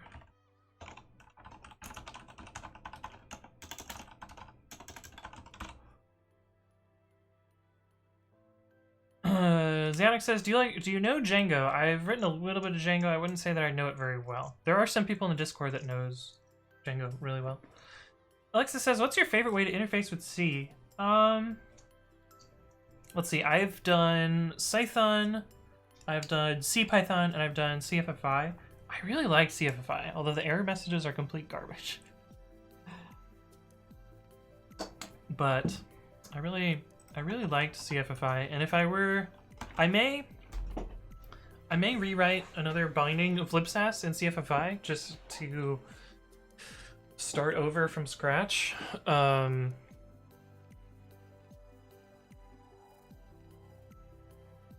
But oh, discards const qualifier.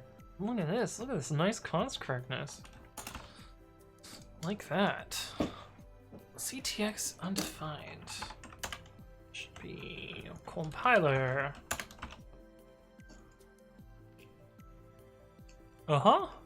This function is good now. Okay, let's copy this to the other function so that we don't have to redo all of that work here.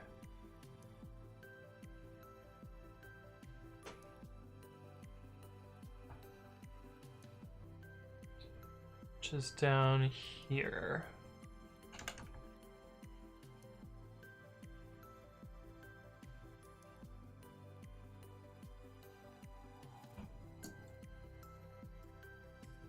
Wait, there's 3 values here, not 2 values here. Hold the phone. What else do we have to get here?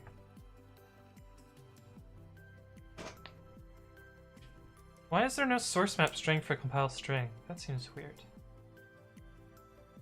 Oh well. I guess we just stick this in here as well. Probably compiler. Compiler, and then this is the same code as before, and this should be delete. Compiler. Compiler. Oh, we're so close. Look at how close we are, chat. This is not the right. This should be make file import. And that should take in...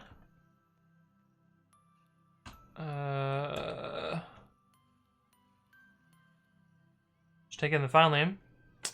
Where's the file name? File name?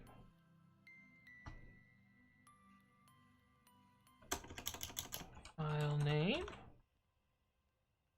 Let's make file entry undefined. Struct sass input star entries const struct sass error star error.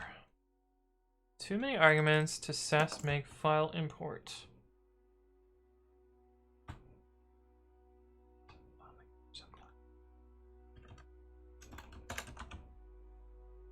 Indented undeclared first used in this function. Oh yeah, we don't have this here.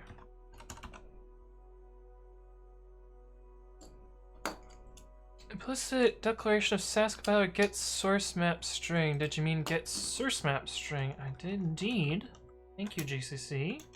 Source map. Oh my god, it fucking works. Okay. Okay. So, in theory, this should work now. If we do system sass equals 1, then ctx libsass prefix pip install dot. It installs. Are you ready for it to just completely segfault though?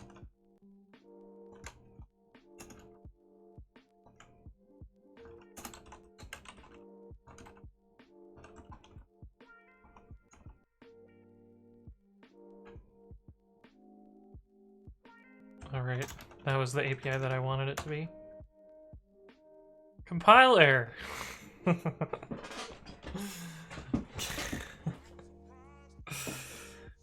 Ah, fuck. This is the part where we have to debug low-level crap.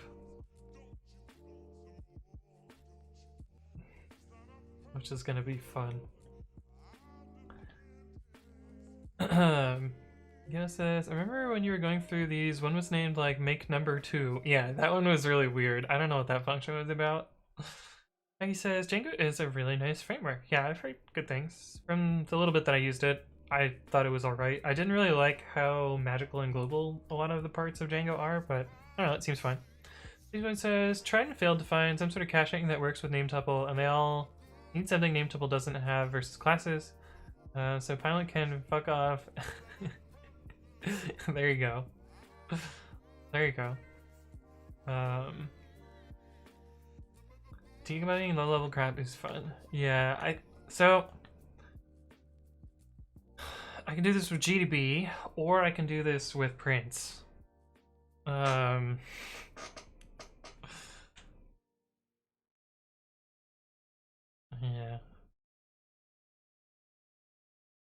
Let's actually see what GDB gives us. GDB run Python. So that clearly didn't work.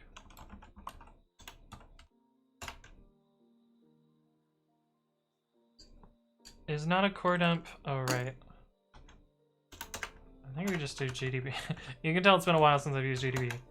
Run via bin Python. Run Python.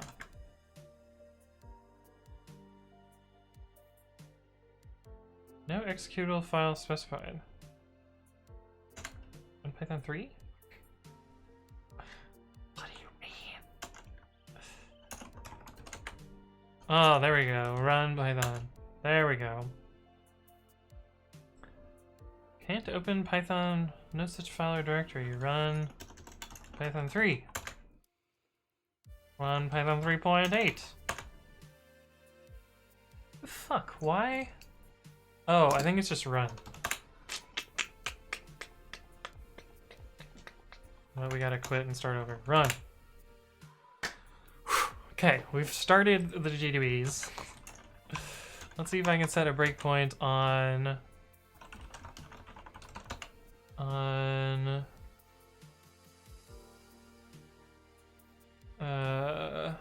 here. Oh wait, we gotta do that before we run. sass.c 578. No file named sass.c. Make breakpoint pending on future shared library load. Yes. Run. Import sass.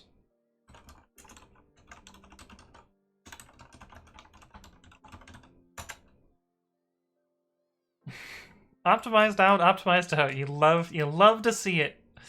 You love to see it. Okay. Error status. Error status is 1.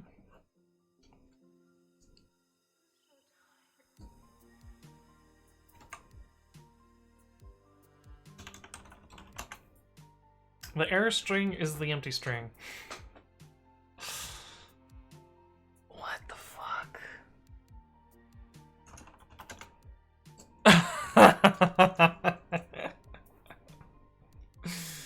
Optimized out. Fuck yeah. Let's go.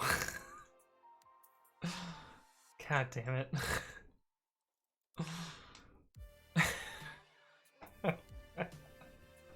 It's easy to fix though. I mean, yeah, you compile with -G or whatever. And turn off optimization.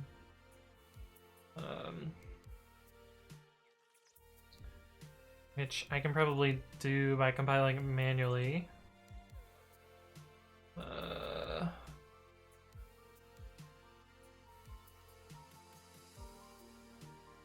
Wait, are the golden kappas back again?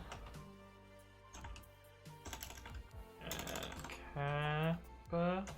Oh yeah, it does look golden to me, but it doesn't look golden to anyone else. I wonder what, yeah, it looks like a normal kappa there.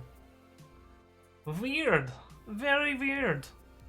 I like how the Twitch overlay blanks out anything between angle brackets to protect against XSS.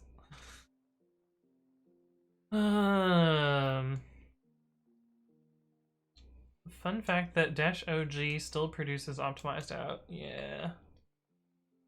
Oh wait, Jake J's is golden. Jake J's is golden to me. What?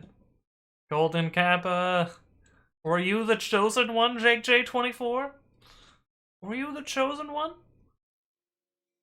Stuck says I made a C program on Arch and worked on Debian. Yeah, that makes sense. Okay, so why are we getting an error status of 1 and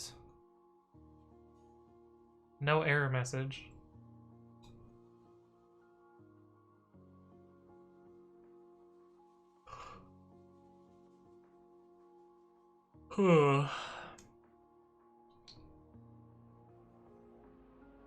JJ24 says, for me, it isn't even emoji, it's just words. Yeah, it's just the word kappa.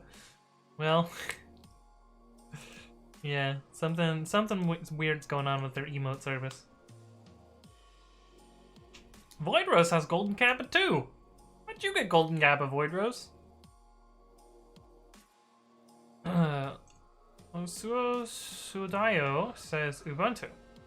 Yes, I'm running Ubuntu. That is correct. You'll learn more about my operating system setup here. What the fuck is going on?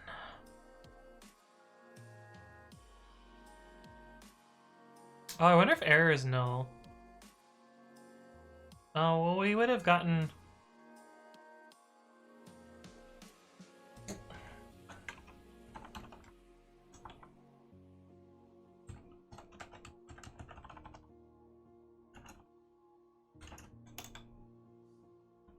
Oh, you know what I haven't used in a while that I actually really like is DDD. But DDD wouldn't work here anyway.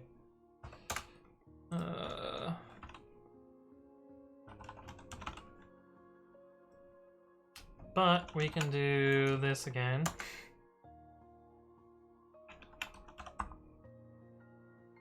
We might as well just Python at this point.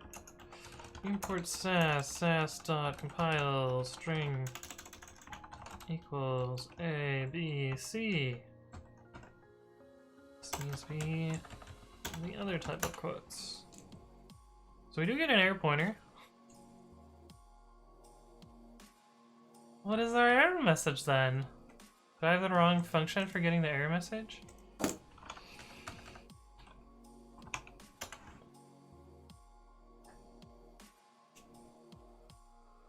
Is it supposed to be error get formatted?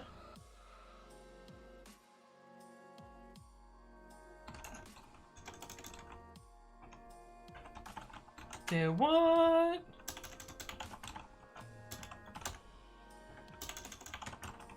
Let's try that.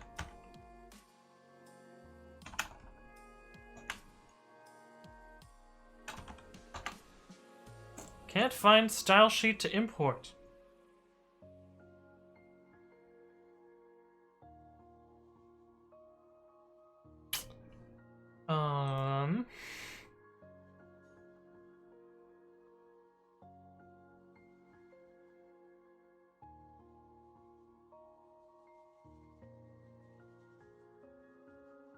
Why are there all these line breaks in here?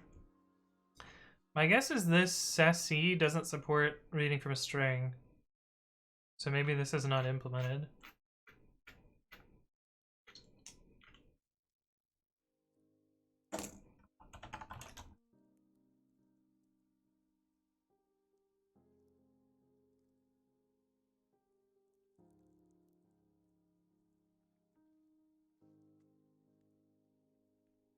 Yeah, looks like they don't. Maybe the Perl bindings have this? Sass.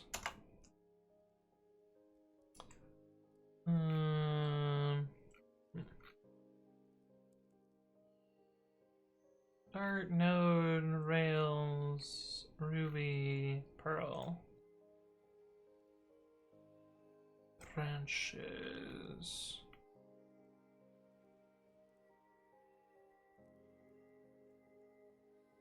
Wish I could just see like which branch has the most recent commits.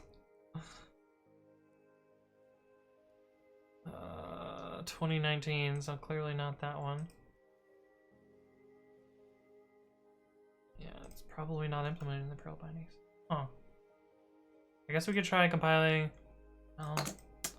Can't find style sheet to import.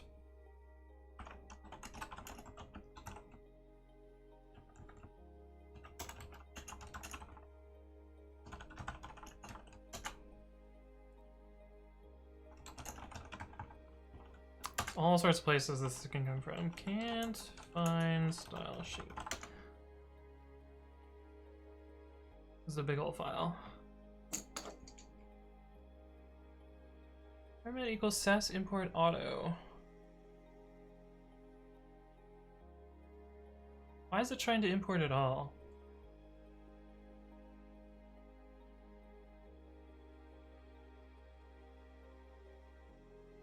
First import, let's see.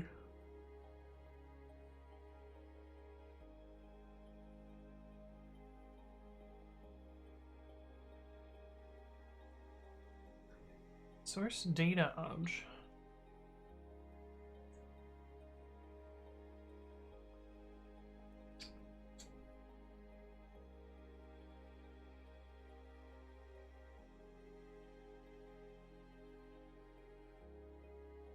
Format equals sass import auto. What is this supposed to be? Oh, I think we're supposed to give it an import type. Maybe.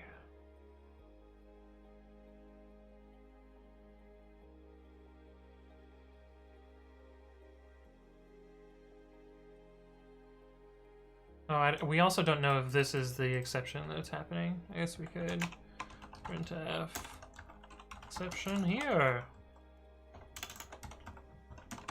Do that. I should probably just put it at all of those. Can't. Shit. So that's the one we already found. Okay.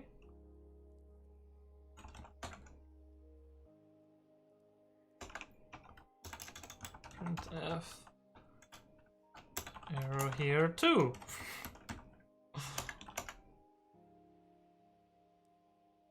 Oh, this one is solid typo here. Unconwan.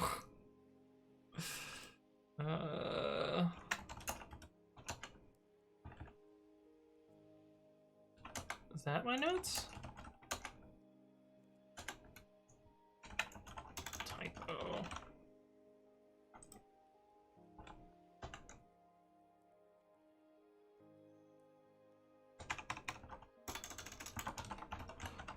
Hero 3.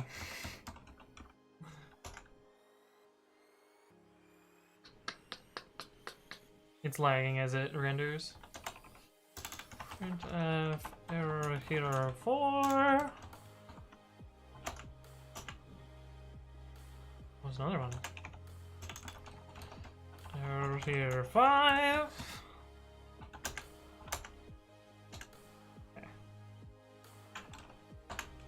Rebuild that. I shouldn't need to rebuild anything here. We'll just run. Because of dynamic linking. James White says, minus gold for me or anybody else, or just Twitch letting me hope. It's not gold for me. Not gold for me. Whatever says, how can I delete a certain thing from Get History without having it show up in the history? A certain file? You would have to use Get Filter branch. Essentially what you do is you rebase until it didn't exist. And then replay all the history after that, you know, and then force push. So it's the first one. It's definitely very much the first one. Error exception here. Exception here. Okay, so we need to set the import style on that thing. Should already be set to this.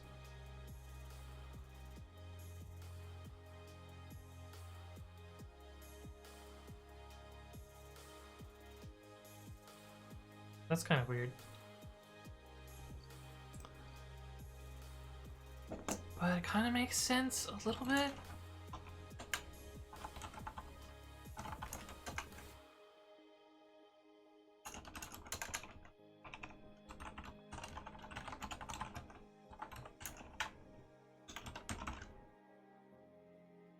So maybe that'll fix it.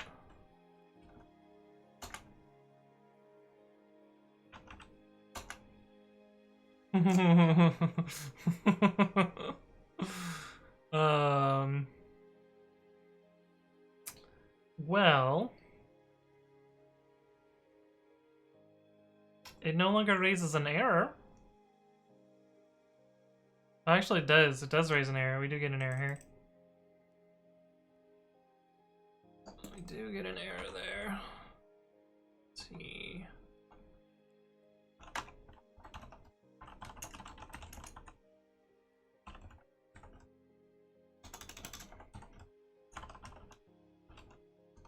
My guess is that if there's no error, then this will segfault.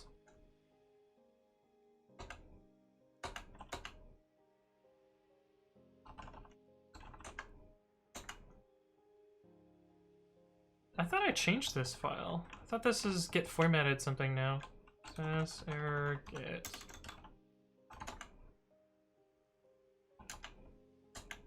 I guess no, we didn't change that.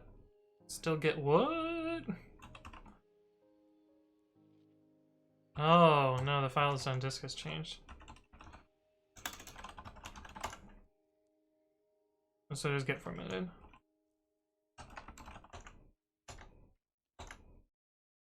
Oh, we changed both of them. Perfect.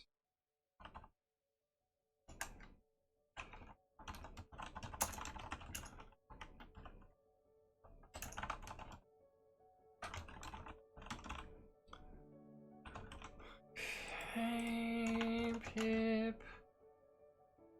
And dash C. Hey, what's up, Sarcastic Dante? How's it going? So it'll basically replace all the commits with new ones. Yes. And then you somehow need to make sure that there are no branches referring to the old history. Okay, so my guess is that this is erroring.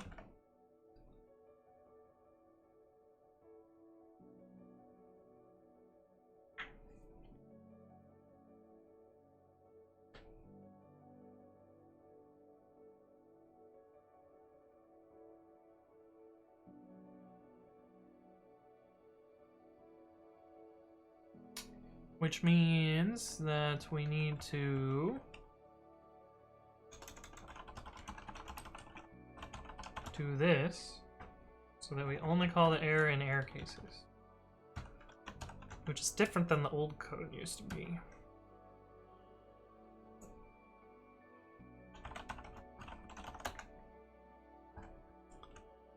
Means we get rid of this pointer.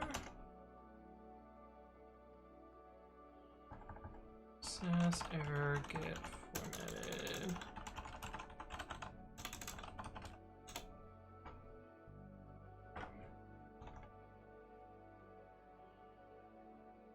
I wonder if this errors now if there's no...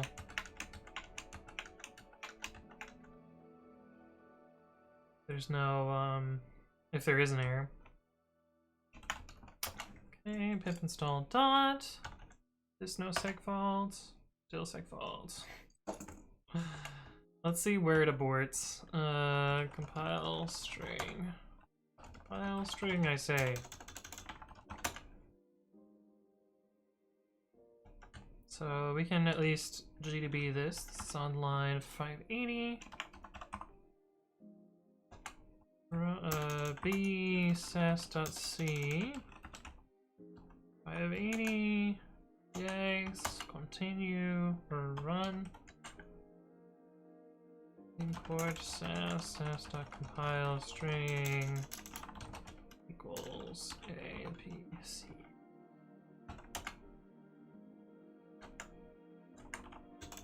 Error status. Output string.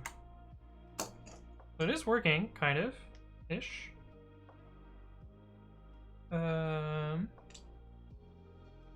Jackie has got an image link for me. Let me see what your image link is about, Jackie. Oh, they're definitely getting DMCA'd, but this is a genius idea for a food truck. Love it. Okay. It's probably while it's deleting we get an error. Segmentation fault.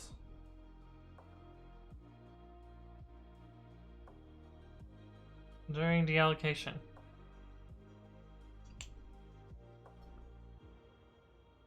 Why is that the case? In deallocate mem, is it a double free? No idea. I have no idea.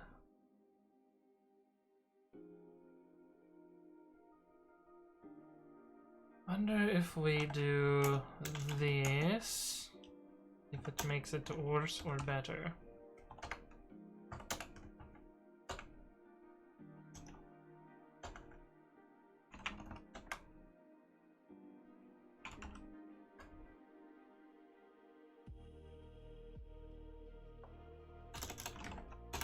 Let's at least look at the backtrace, I guess. GDB Python run import sass.compile string equals. Actually, we can just probably do an even simpler string. Where are we?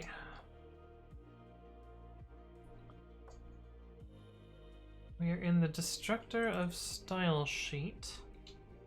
We're calling deallocate mem.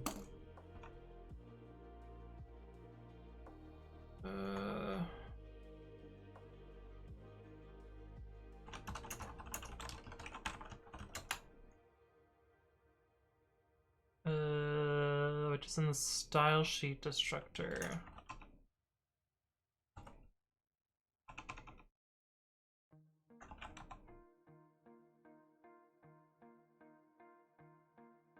We expect more code here. Great. I guess it's in the header?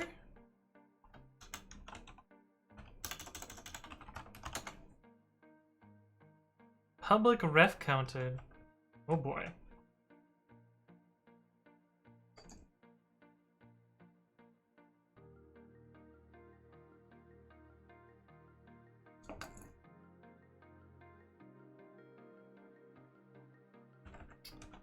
This must be their special smart pointer thing.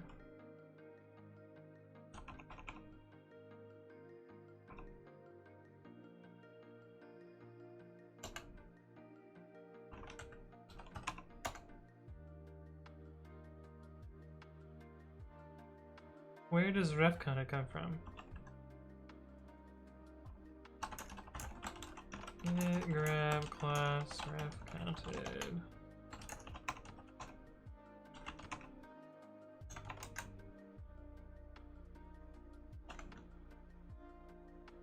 Ref counted.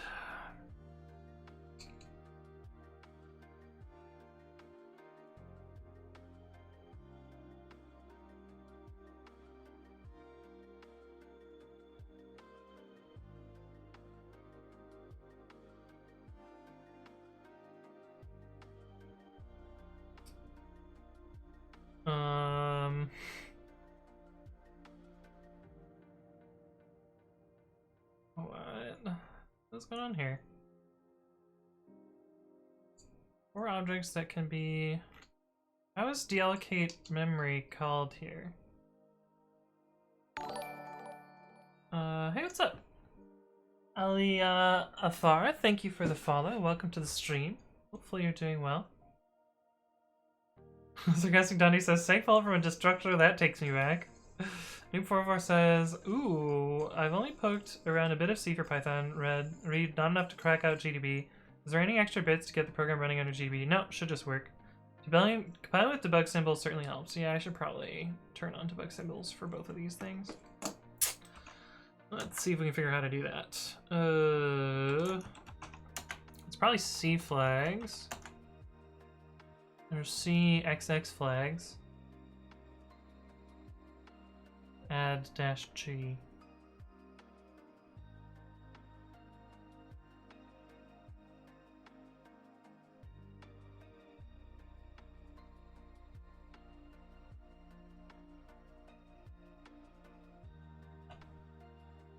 Yeah, let's try that.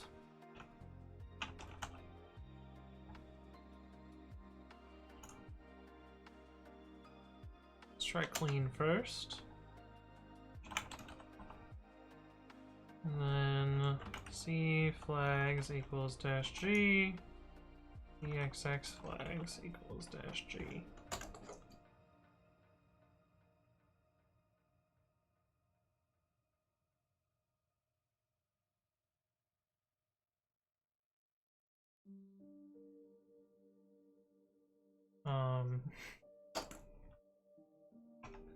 That clearly didn't work.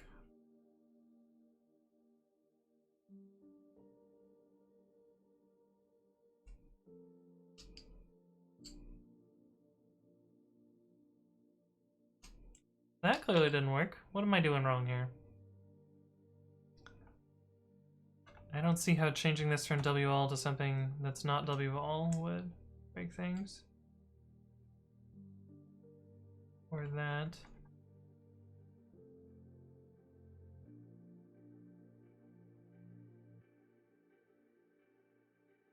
Yeah, like this is not ending up happening anymore.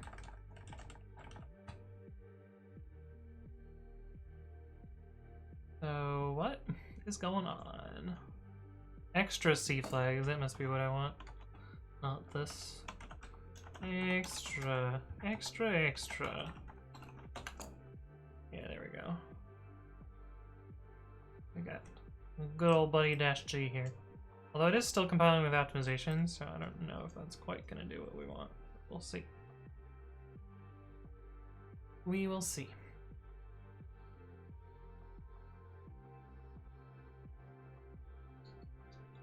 I'm not going to use the debug build of Python because we actually don't care about the Python part of this. We just care about the libsass part of this.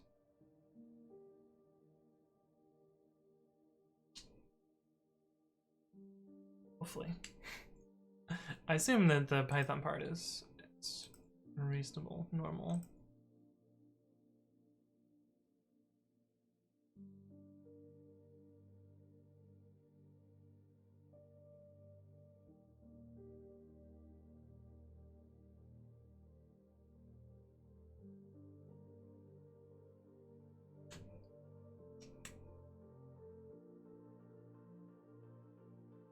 MSR says more like we would CPP. I don't need to rebuild this, but I'm going to anyway.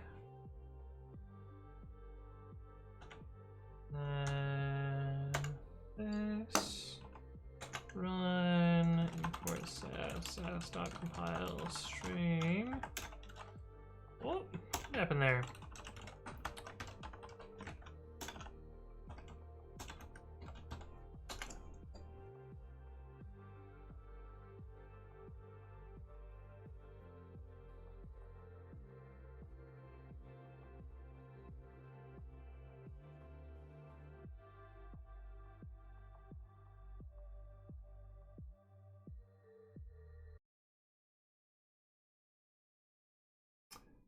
So when we compile the library with debug symbols, the error goes away! Ugh. Hey, some coding guy. Thank you for the raid. Welcome, raiders. Yes, somehow don't know about some coding guy. You should check out their channel. Give them a follow.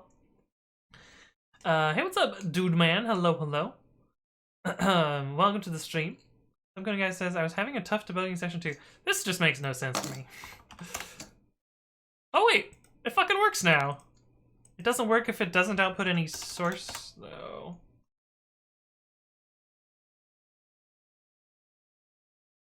So... Oh, there's probably a nunchuck that's broken here. That's probably broken on master. And no one has compiled a trivial bit of code ever, I guess. Let's see. Pip install libsass. Oops, that's libass. Import sass, s.compile, string equals. Oh, it works there. Weird. Weird. Came in at just the right time. Mine was a bug that appeared if a p tag was removed and from the Qt web browser I crafted stopped rendering the font right. What? Libass, yeah, -ls. Superior alternative. Please make a libass emote. what would it be? Just -ls. The thing is, I don't work on this library all that often, so I think there is a bug though with compiling something that is trivial. Where the bug is? Oh, internal error: data context created with empty source string. That's the old code. What does the new code do? Source equals empty string. Oh, interesting. Untype has no attribute to decode. I don't know where that comes from, but anyway, it works. We get output now. That means I can run the test suite.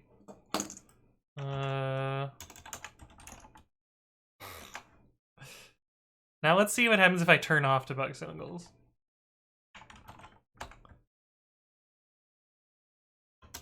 Is it only working because I added debug symbols? That would suck so much.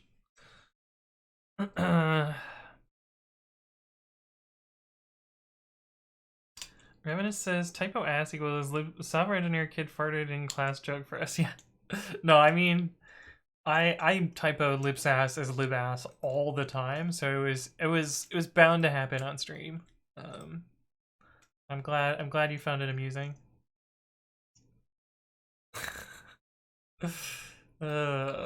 Okay, this one doesn't have debug symbols. I'm hoping that it still works correctly.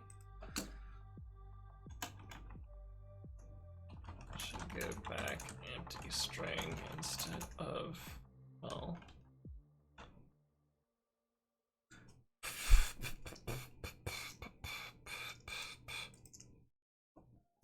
And we are going to reinstall just for the giggles. And do you still work? It still works. Okay. Let's see what our test suite does. My guess is the test suite will fail to import things. Vexoig! Vexoig is one of the libraries here. Oh. Alright. We left that code in.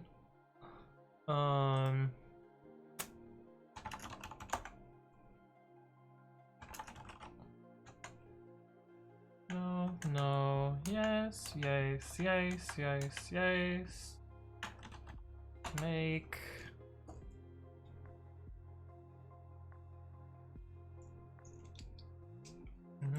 We also see that error there as well. F's in the chat, yeah. Lots of F's in the chat for this one. Let's see, 62 failed. Still 62 failed. Bug. Bug.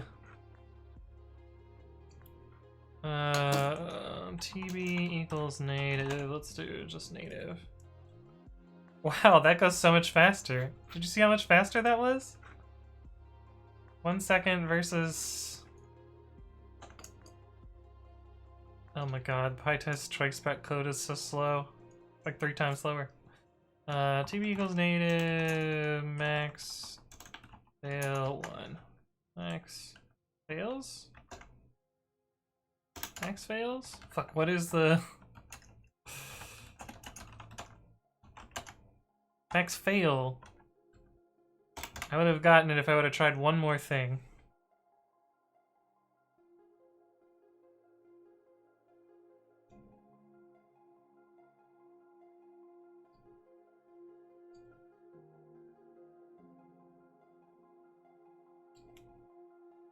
So it would appear that it is a little bit buggy.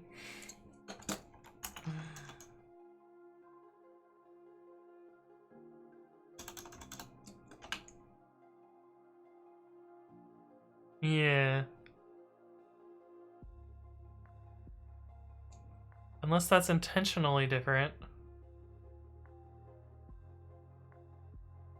Unless that is intentionally different. Now we can fail 3 times as fast, right, Ravenous? Yeah, I am a PyTest maintainer, so I should really know this. I don't use the option very often because I don't write failing tests very often. No. Okay, so it looks like it's only different by white space. I don't know if this is intentional or not.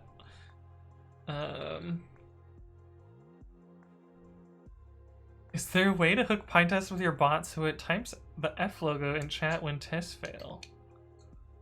Ooh. That would be kind of cool. How would I do that? It actually wouldn't be that hard. You would just alias PyTest to like some wrapper thing. WRAPPER. Not like a person wrapper. And then maybe like have a little WebSocket server chilling out in the chatbot, and then have the thing post to the chatbot, and then the chatbot would write to stream. That could be a thing. That could be a thing. Problem is like finding failed tests is tricky. Some good guy says, I'm gonna grab dinner and die from my font load fail. Best of luck. Well, thanks for stopping by. I'll see you around. The 1KG says, does PyTest return 0 error code on failed tests? No. It returns a different, turns non-zero. Warpaint says, oh no, you've distracted him. I don't know that I'm distracted. Let's see what libsass does for this. It's possible that it just changed the output.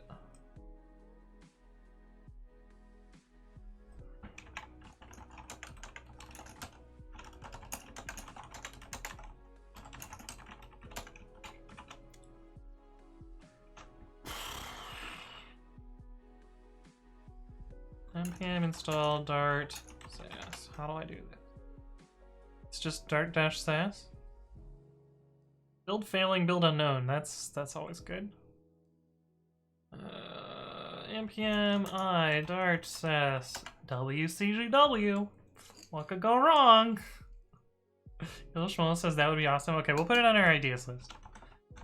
Anthony writes code, Twitch, chatbot. When tests fail in PyTest, post to chat. I don't know quite how this would work, but here's an idea. Start some sort of WebSocket /server in bot. Change PyTest to be an alias. Somehow grab output for failures. Or install a PyTest plugin? I don't know. Something like that. That way we don't forget about the idea. Okay. Node module's been start sass t.scss. That's weird. This is the output style that I like, but it's not the default for libsass.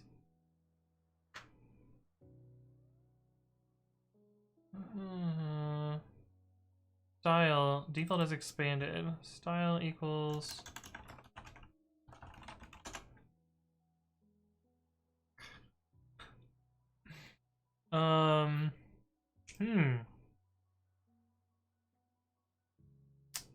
Let's see.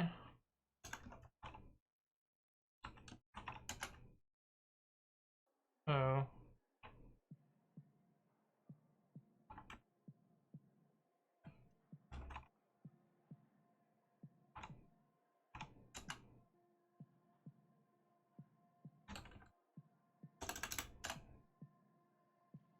Wait, that looks fine.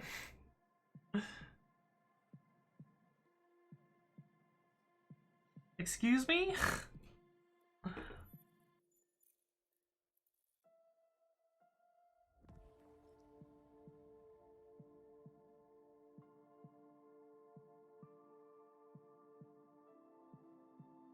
Oh, the old expected had the indent here.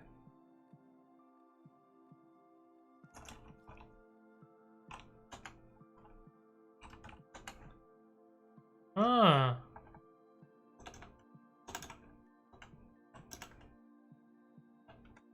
So... the output changed? I hate this style. This style looks so ugly. But in theory, if we just go through and fix all of these... I actually don't know what that says in Korean. But the other maintainer is Korean, so that's why it looks like that.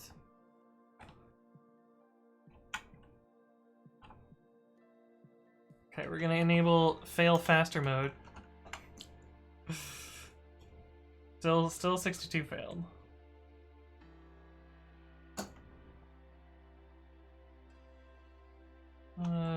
Max fail 1. There's an extra new line now too.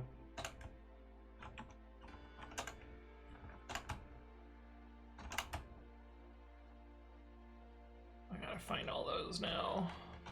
Ugh.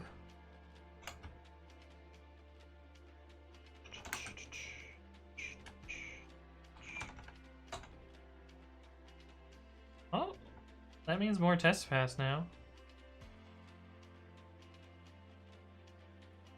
Oh, the quoting changes. I like how PyTest doesn't recognize that these are wide characters. Definitely a PyTest bug there. A Latin bias, as we're saying. Oh, we got 3 more tests to pass. Look at that, chat. 3 more tests are passing. Stream : / standard in.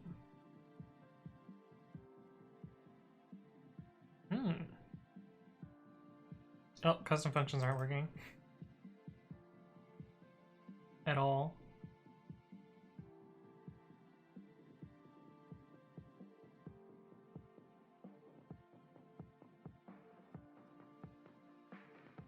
And most of the tests are on custom functions, so...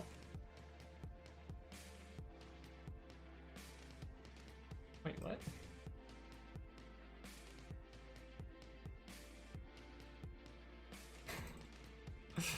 Why did you fail to import libsass.so?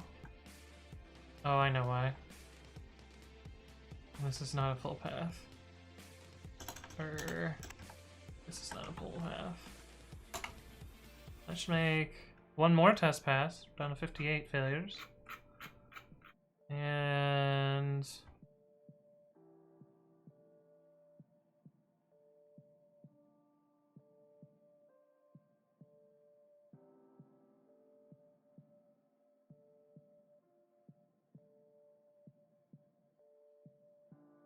this is a bug.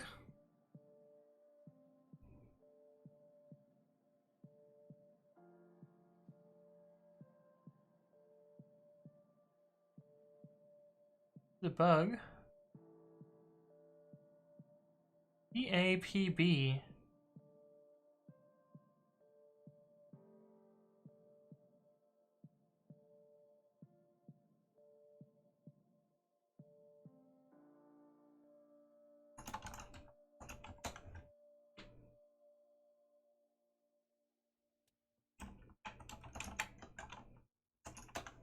What's happening here?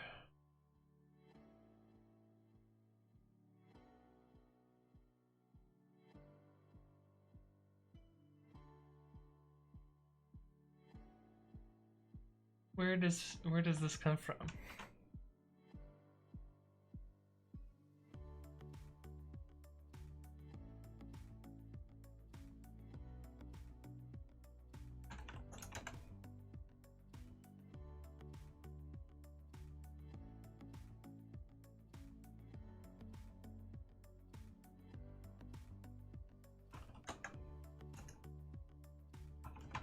Must come from here.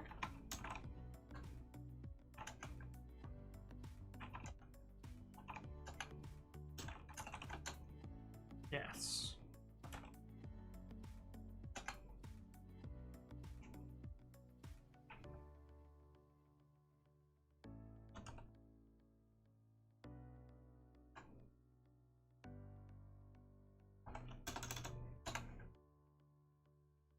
That looks right though.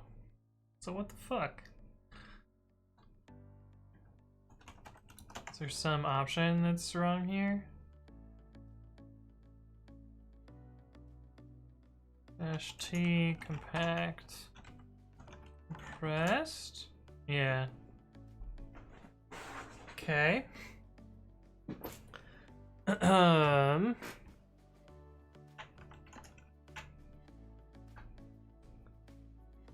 There's a bug.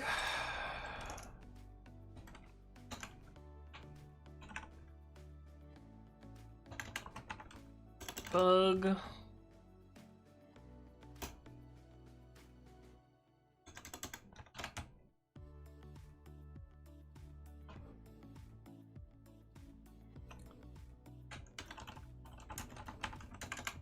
Let's do the different output one as well.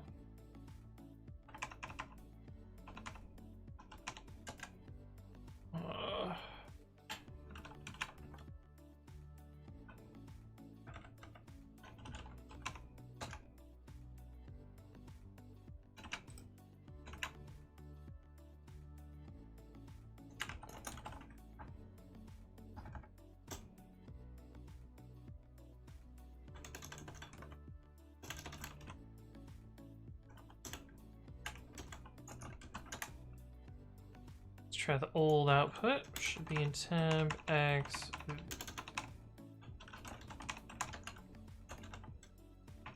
temp y, temp vf. Yeah.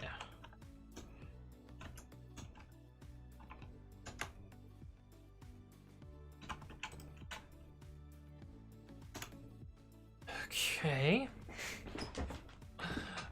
But I think it's mostly working. We have a few bugs to report so far. Let's see. Let's see what node.sass compiles.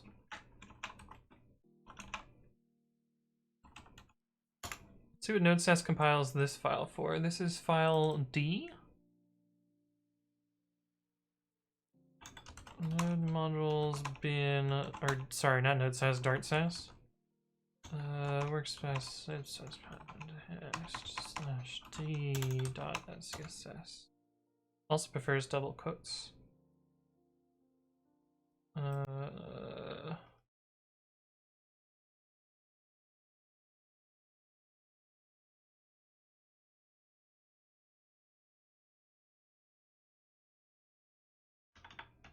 ISSC test/d.scss. This is the new one. Wait.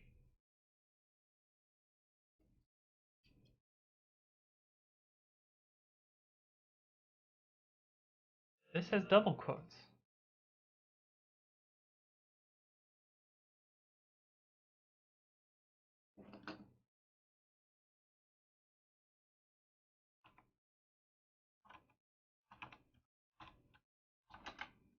Oh. So this diff is just confusing me. So the left-hand side is single quotes. Wait. Are these pluses and minuses backwards for you guys? I'm OTD, Anthony breaking libsass, yeah. More like Anthony breaking libass. Sarcastic Dante says, I think this would help with posting to Twitch chat.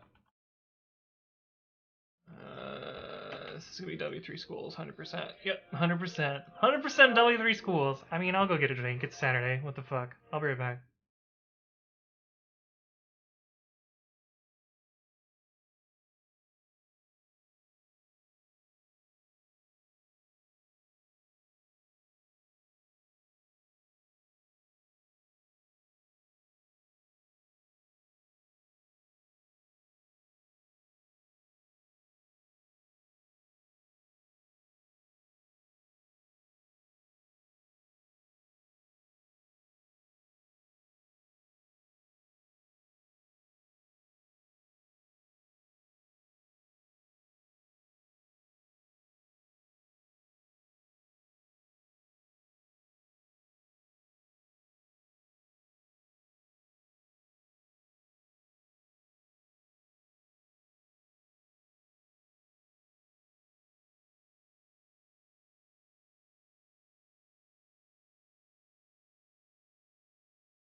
No, what happened while I was gone? Jesus. Okay, we've got our... I don't know, I'm gonna say it wrong because I always say it wrong, but the framboise, the raspberry lambic, Belgium. My, fake wine beer. Here we go. Nice little pour there. Um, but anyway, we're back. We're gonna we're gonna drink some beer. Michaela, you deserve so many bongs for that. Anyway, oops, new double quotes. Oh, no single quotes.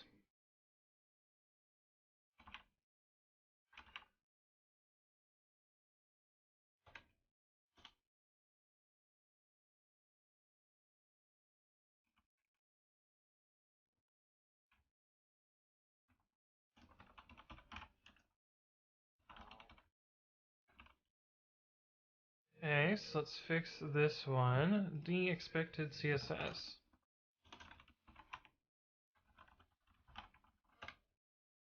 This would be duplicose. Oh, look at Babby knowing how to use wide characters.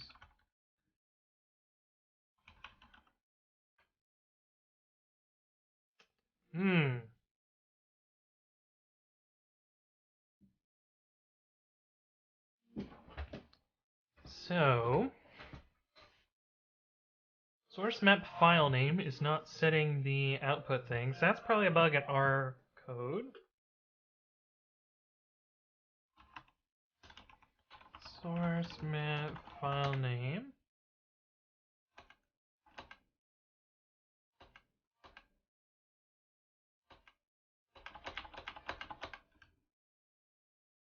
Set source map path.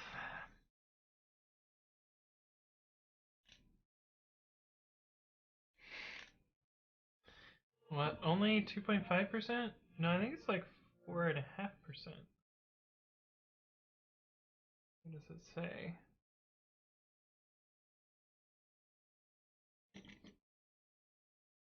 Maybe they don't label it on the bottle? I thought they were required to in the US, but maybe because it's bottled in Belgium it isn't? Let's see. Let us see. Lindemans Framboise. ABV. Oops. Oh, that says 2.5.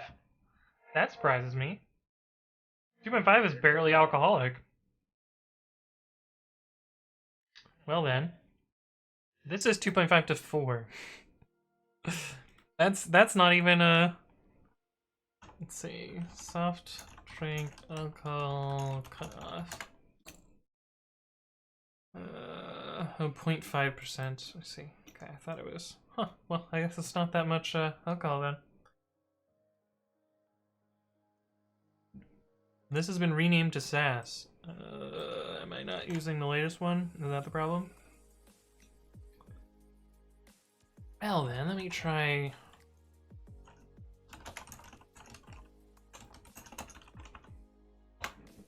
Let me try this instead. Node modules bin Sass.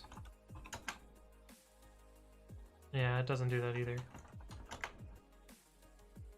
Do we have more options than we had before? Nope. Still just those two options.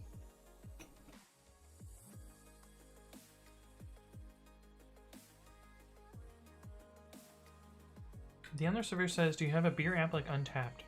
Nope. What does it do? Oh, that's cool. Nope, I don't have any special beer app at all. What Old the Bear says, as far as I know, beer lemonade mixes are just as potent as regular beers because something, sugar, and how the body absorbs alcohol. I guess you could see that being a thing. Craftbeer-shop.com. This one looks different though. Which one of these is don't allow my cookies? Oh, here we go. Can't disable this one. Marketing is off by... yeah. This one looks different than mine. But... I mean, the only thing that's different is the color of the label. That's probably because it's, you know, German and not in English. Anyway. I'm surprised that a .com domain defaults to German, but that's just me. English, yeah.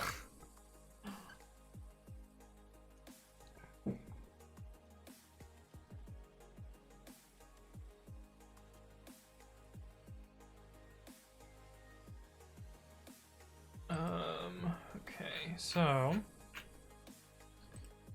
which file are we in?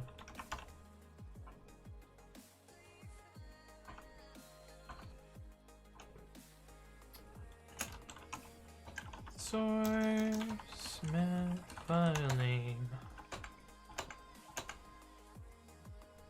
I think I need to move this down to where we decide this.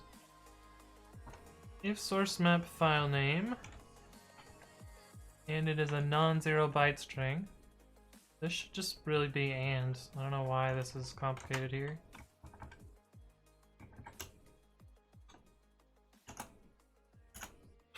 Maybe that's why. Maybe I didn't want the new line.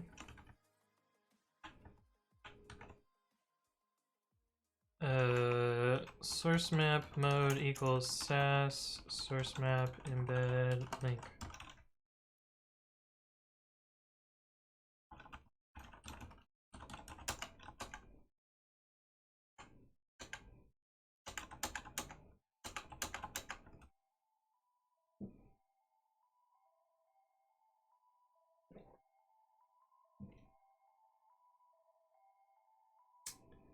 Hmm.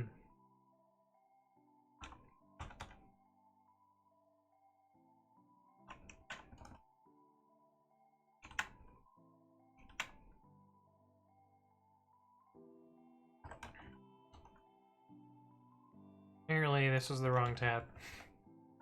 Pip install dot. And we'll try maxfail again. That didn't change anything.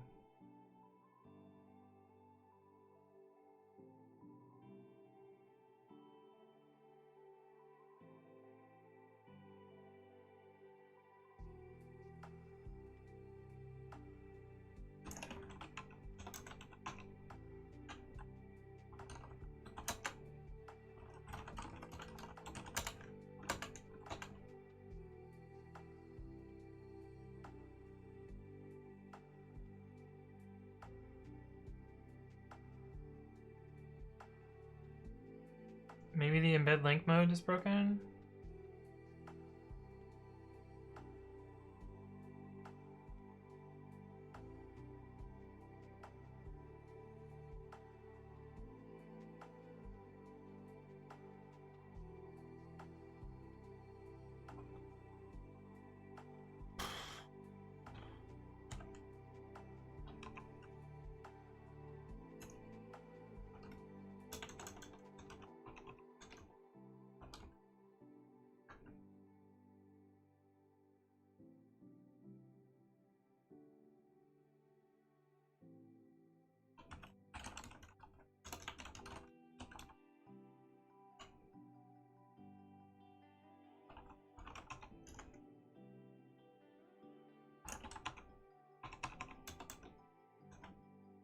Hmm.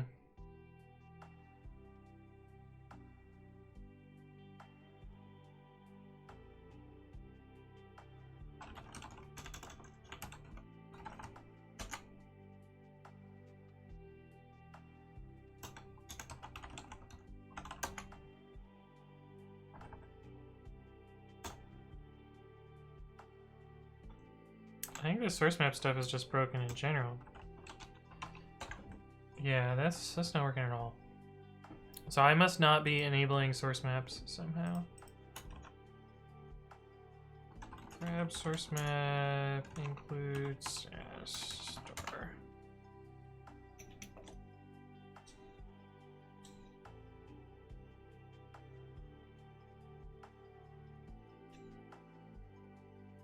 Oh, set source map embed contents.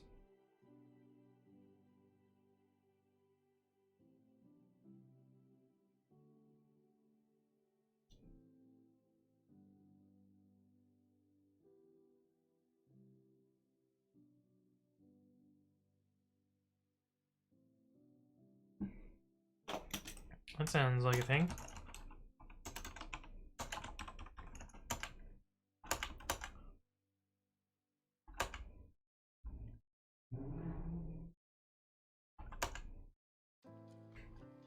This is probably wrong. There we go.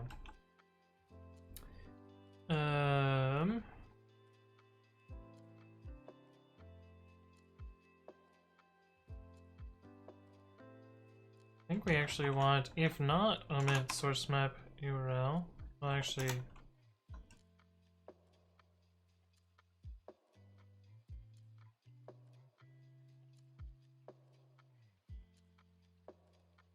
if source map mode does not equal sass source map none, and well, if this, then sass compiler set source map embed contents.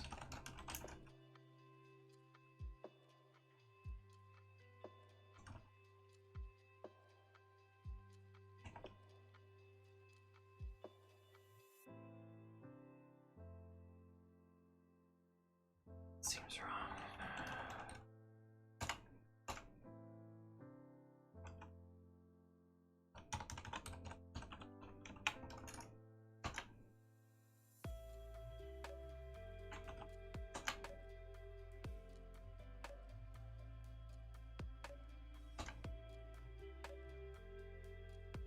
I have no idea. I thought it would fix the language itself. Yeah, me too. Me too, the endless server. Hey, what's up, Blup Blup? How's it going? Why are all things broken again? Fuck, I don't know. My guess is that source maps are just like not completely implemented or implemented at all yet.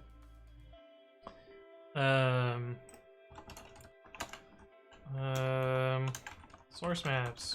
What? But anyway. More libsass for fixes.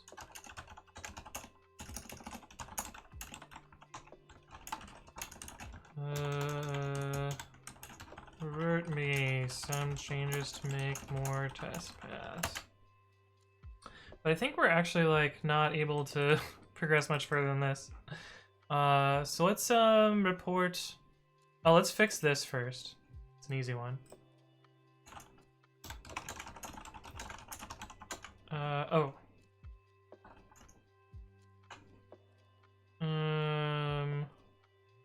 Well, so we don't know that this worked at all either.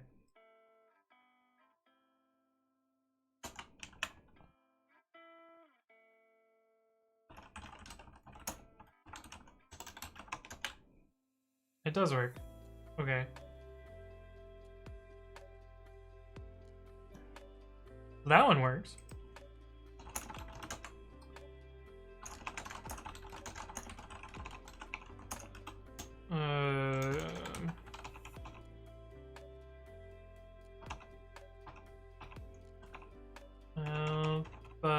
Why is this not tabulating? Did I libass? Oh. Set source comments. Suppose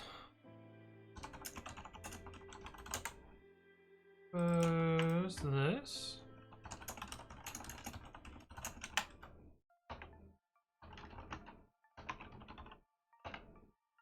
One patch.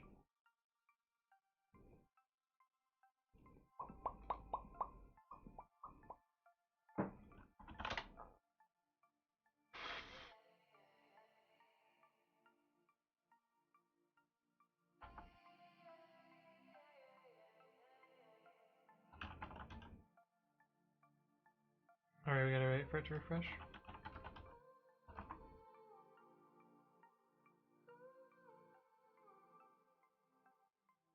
Not sure if this was intentionally commented out. It seems to work though.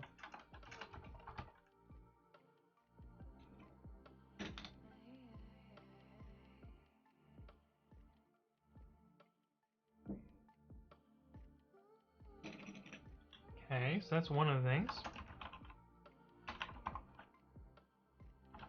X typo.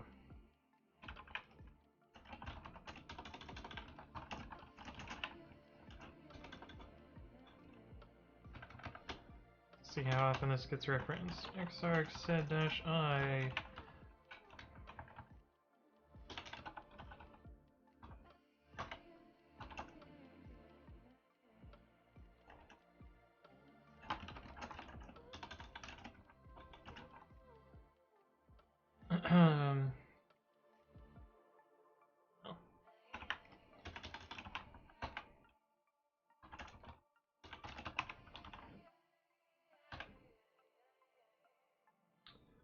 The server says, any suggestion for nice exercises for people who learn functions in Python? I have no idea what I could do for fun for them. Last time I tried doing something for fun, it was too hard and everyone was complaining.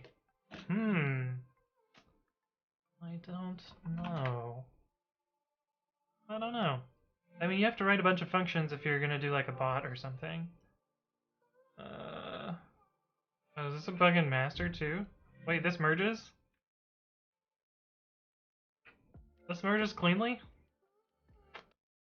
So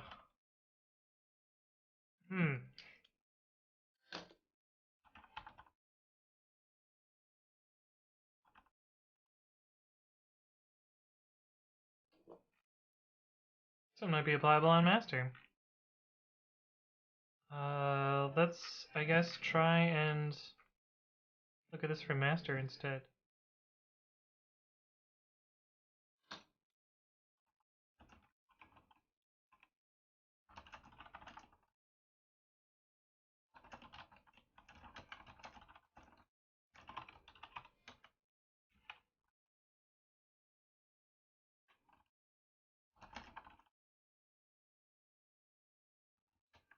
No, it's only on his branch. Okay. I guess it was merging cleanly to master because his branch is fast forward for master. That makes sense. That makes sense. Oh, we also have the weirdness with empty strings.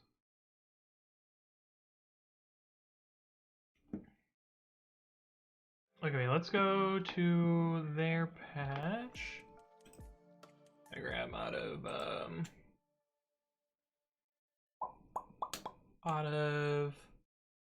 oh no, it's on Twitter, not on Discord. Twitter. Here, and this is the link. Of course, this is a TCO link. Great.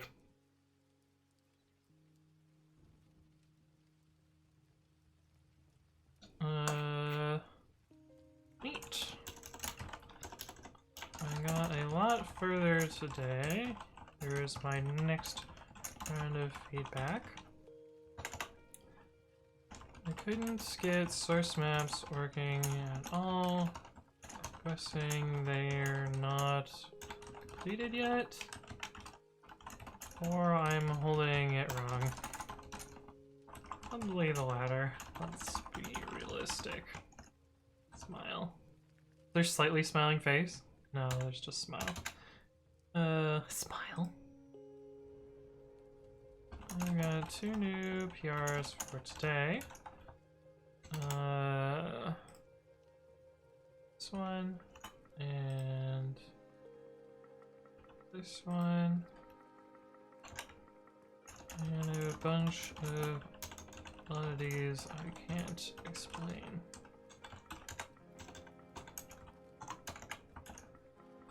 Compiling this used to lead to a result of an empty string, but now produces no output at all. No.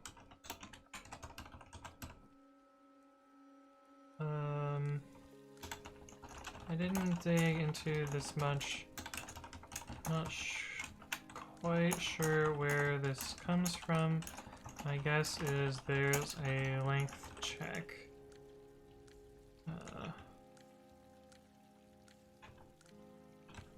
Truthy check where there should be a null check somewhere. Shrews. And then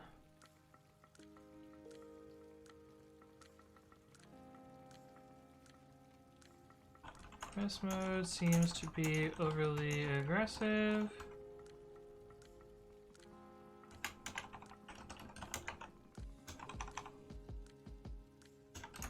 Breaking some selectors.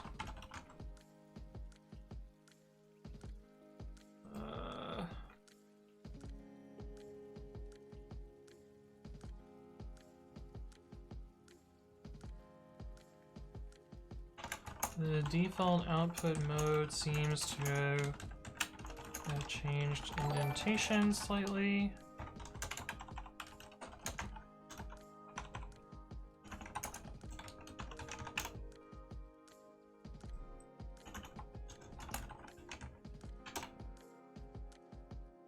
Hey, what's up, Value? Thank you for the follow. Welcome to the stream. Hopefully you're doing well. I also couldn't get custom functions working. Not sure what was up with that, though.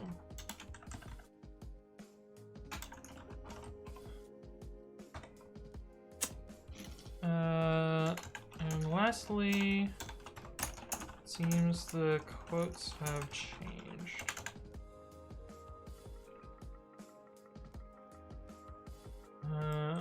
changed from single to double.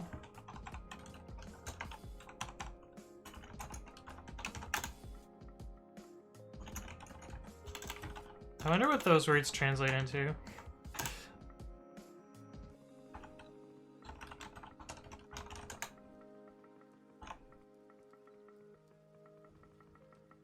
Sharing Gothic. What? What does that mean? I don't know. Oh, it's a font. Let's see.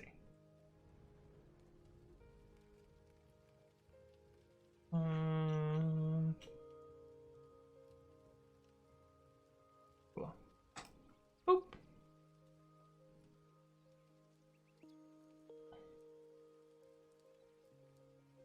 They're newbies. My last task was a drink reminder bot as a command line tool, and this was too hard. Our bias says Korean Edgar Allan Poe. I see. But no, I think it's a particular font. I'm going to unsubscribe again. But anyway, I think we got a lot further today. So that's cool. But I think we're also going to call the stream there, because again, there's not that much more that I can do. But let me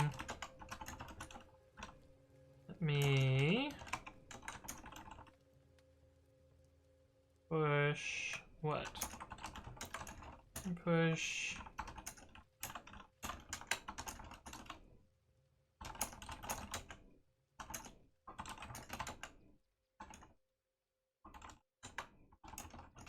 push origin head so that at least things are up to date there. Games for 30 minutes? I mean, I could play games, but I think what I'm probably going to do is go exercise. Realistically. MSR says, I've played with the code of your YouTube video to implement a plugin system in Python thanks to setup tools entry points. It's a great video. Loved it. Just had a question on setup tools though. Seeing as dependency links is deprecated and will be removed soon, shouldn't install requires understand the package name at dependencies not on PyPI of the underlying install packages. I had trouble with it, and the only solution I had was to have dependency links.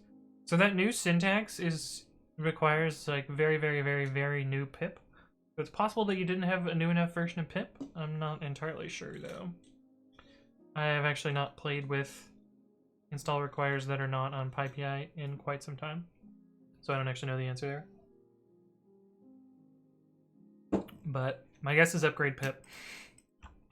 Without you had the latest? Well, then pip is probably just broken. Or setup tools. I don't quite know which one is which. My guess would be pip's problem though.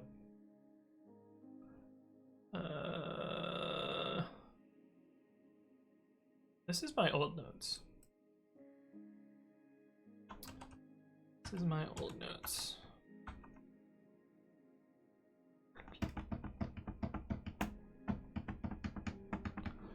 Where is the other? I swear I had another notes file somewhere. Where did that end up being? Is it in here? Oh, it is. Alright, we addressed that. And we addressed these, so that's good. Cool. Cool. Okay, well, that's gonna be it for today. Let me do my little spiel, and then we'll send you guys off somewhere else. You can have some more fun with the assembly grammars. I think what I'm gonna end up doing is writing my own assembly grammar, and no part of that is gonna be fun. I think it might be a little bit of fun, but I'd probably write a grammar generator, maybe, that like takes the opcode names and generates something. I don't know. Anyway, let me do my little spiel. My name is Anthony. I upload my previous content to YouTube. You can check that out at youtube.com/AnthonyWritesCode. Magic! Oh no, we're ending now, buddy. Sorry. But yeah, you check out my previous videos. Also check out my educational videos that I've been uploading there daily. Where, you know, I talk about and explain various concepts in Python, Git, DevOps, C, etc. Whatever you guys want me to talk about, I end up making videos about it. That's youtube.com/InTheRantsCode. I stream on Monday, Wednesday, Friday, and Saturday. And I announce my streams in 2 places. One of those is on Twitter, and that's twitter.com/CodeWithAnthony, where I basically say what I'm going to stream. I also announce them on Discord, which you guys are free to join. Small Discord, cool people. There's memes. There's a beginner's question where you can ask questions. You can ask questions on Discord, even Magisec. And I have 2 announcements before I sign off. One of them is next Wednesday, we are going to be doing a thing called Code in the Dark with the rest of the Podgrammers at 6 p.m. Pacific time. And the idea behind Code in the Dark is we're shown a picture of a website, and then we're given our text editors, and we're supposed to implement that website without looking at our incremental results. So we just show it at the end, and whatever you get, you get. It should be pretty fun. We've done it before. I haven't done it on stream before, so this will be my first time on stream. Usually it ends up being that we all produce a bunch of garbage websites, and it's really funny. But yeah, a bunch of people are going to be participating. That is next Wednesday. And pending what happens tomorrow, I should be streaming early on Monday. We're going to be watching kind of live the pre-commit auto update run, because it'll be the first run ever. It should generate a ton of results, and well, probably a ton of errors. Let's be realistic, and probably not be super successful. But we will try it and see what happens, and hopefully we'll be able to see that pre-commit CI survives the setup there. But that should be Monday at 4:20 UTC, 4:20 p.m. UTC, so 16:20 UTC, which is about 8 a.m. my time. And I'm gonna watch the I'll announce it in the same places, but probably not an hour early, probably slightly later than that. And it's only coincidentally 4:20. That was not intentional timing there. But anyway, those are the announcements. Thank you all for stopping by, and let's go find someone to raid.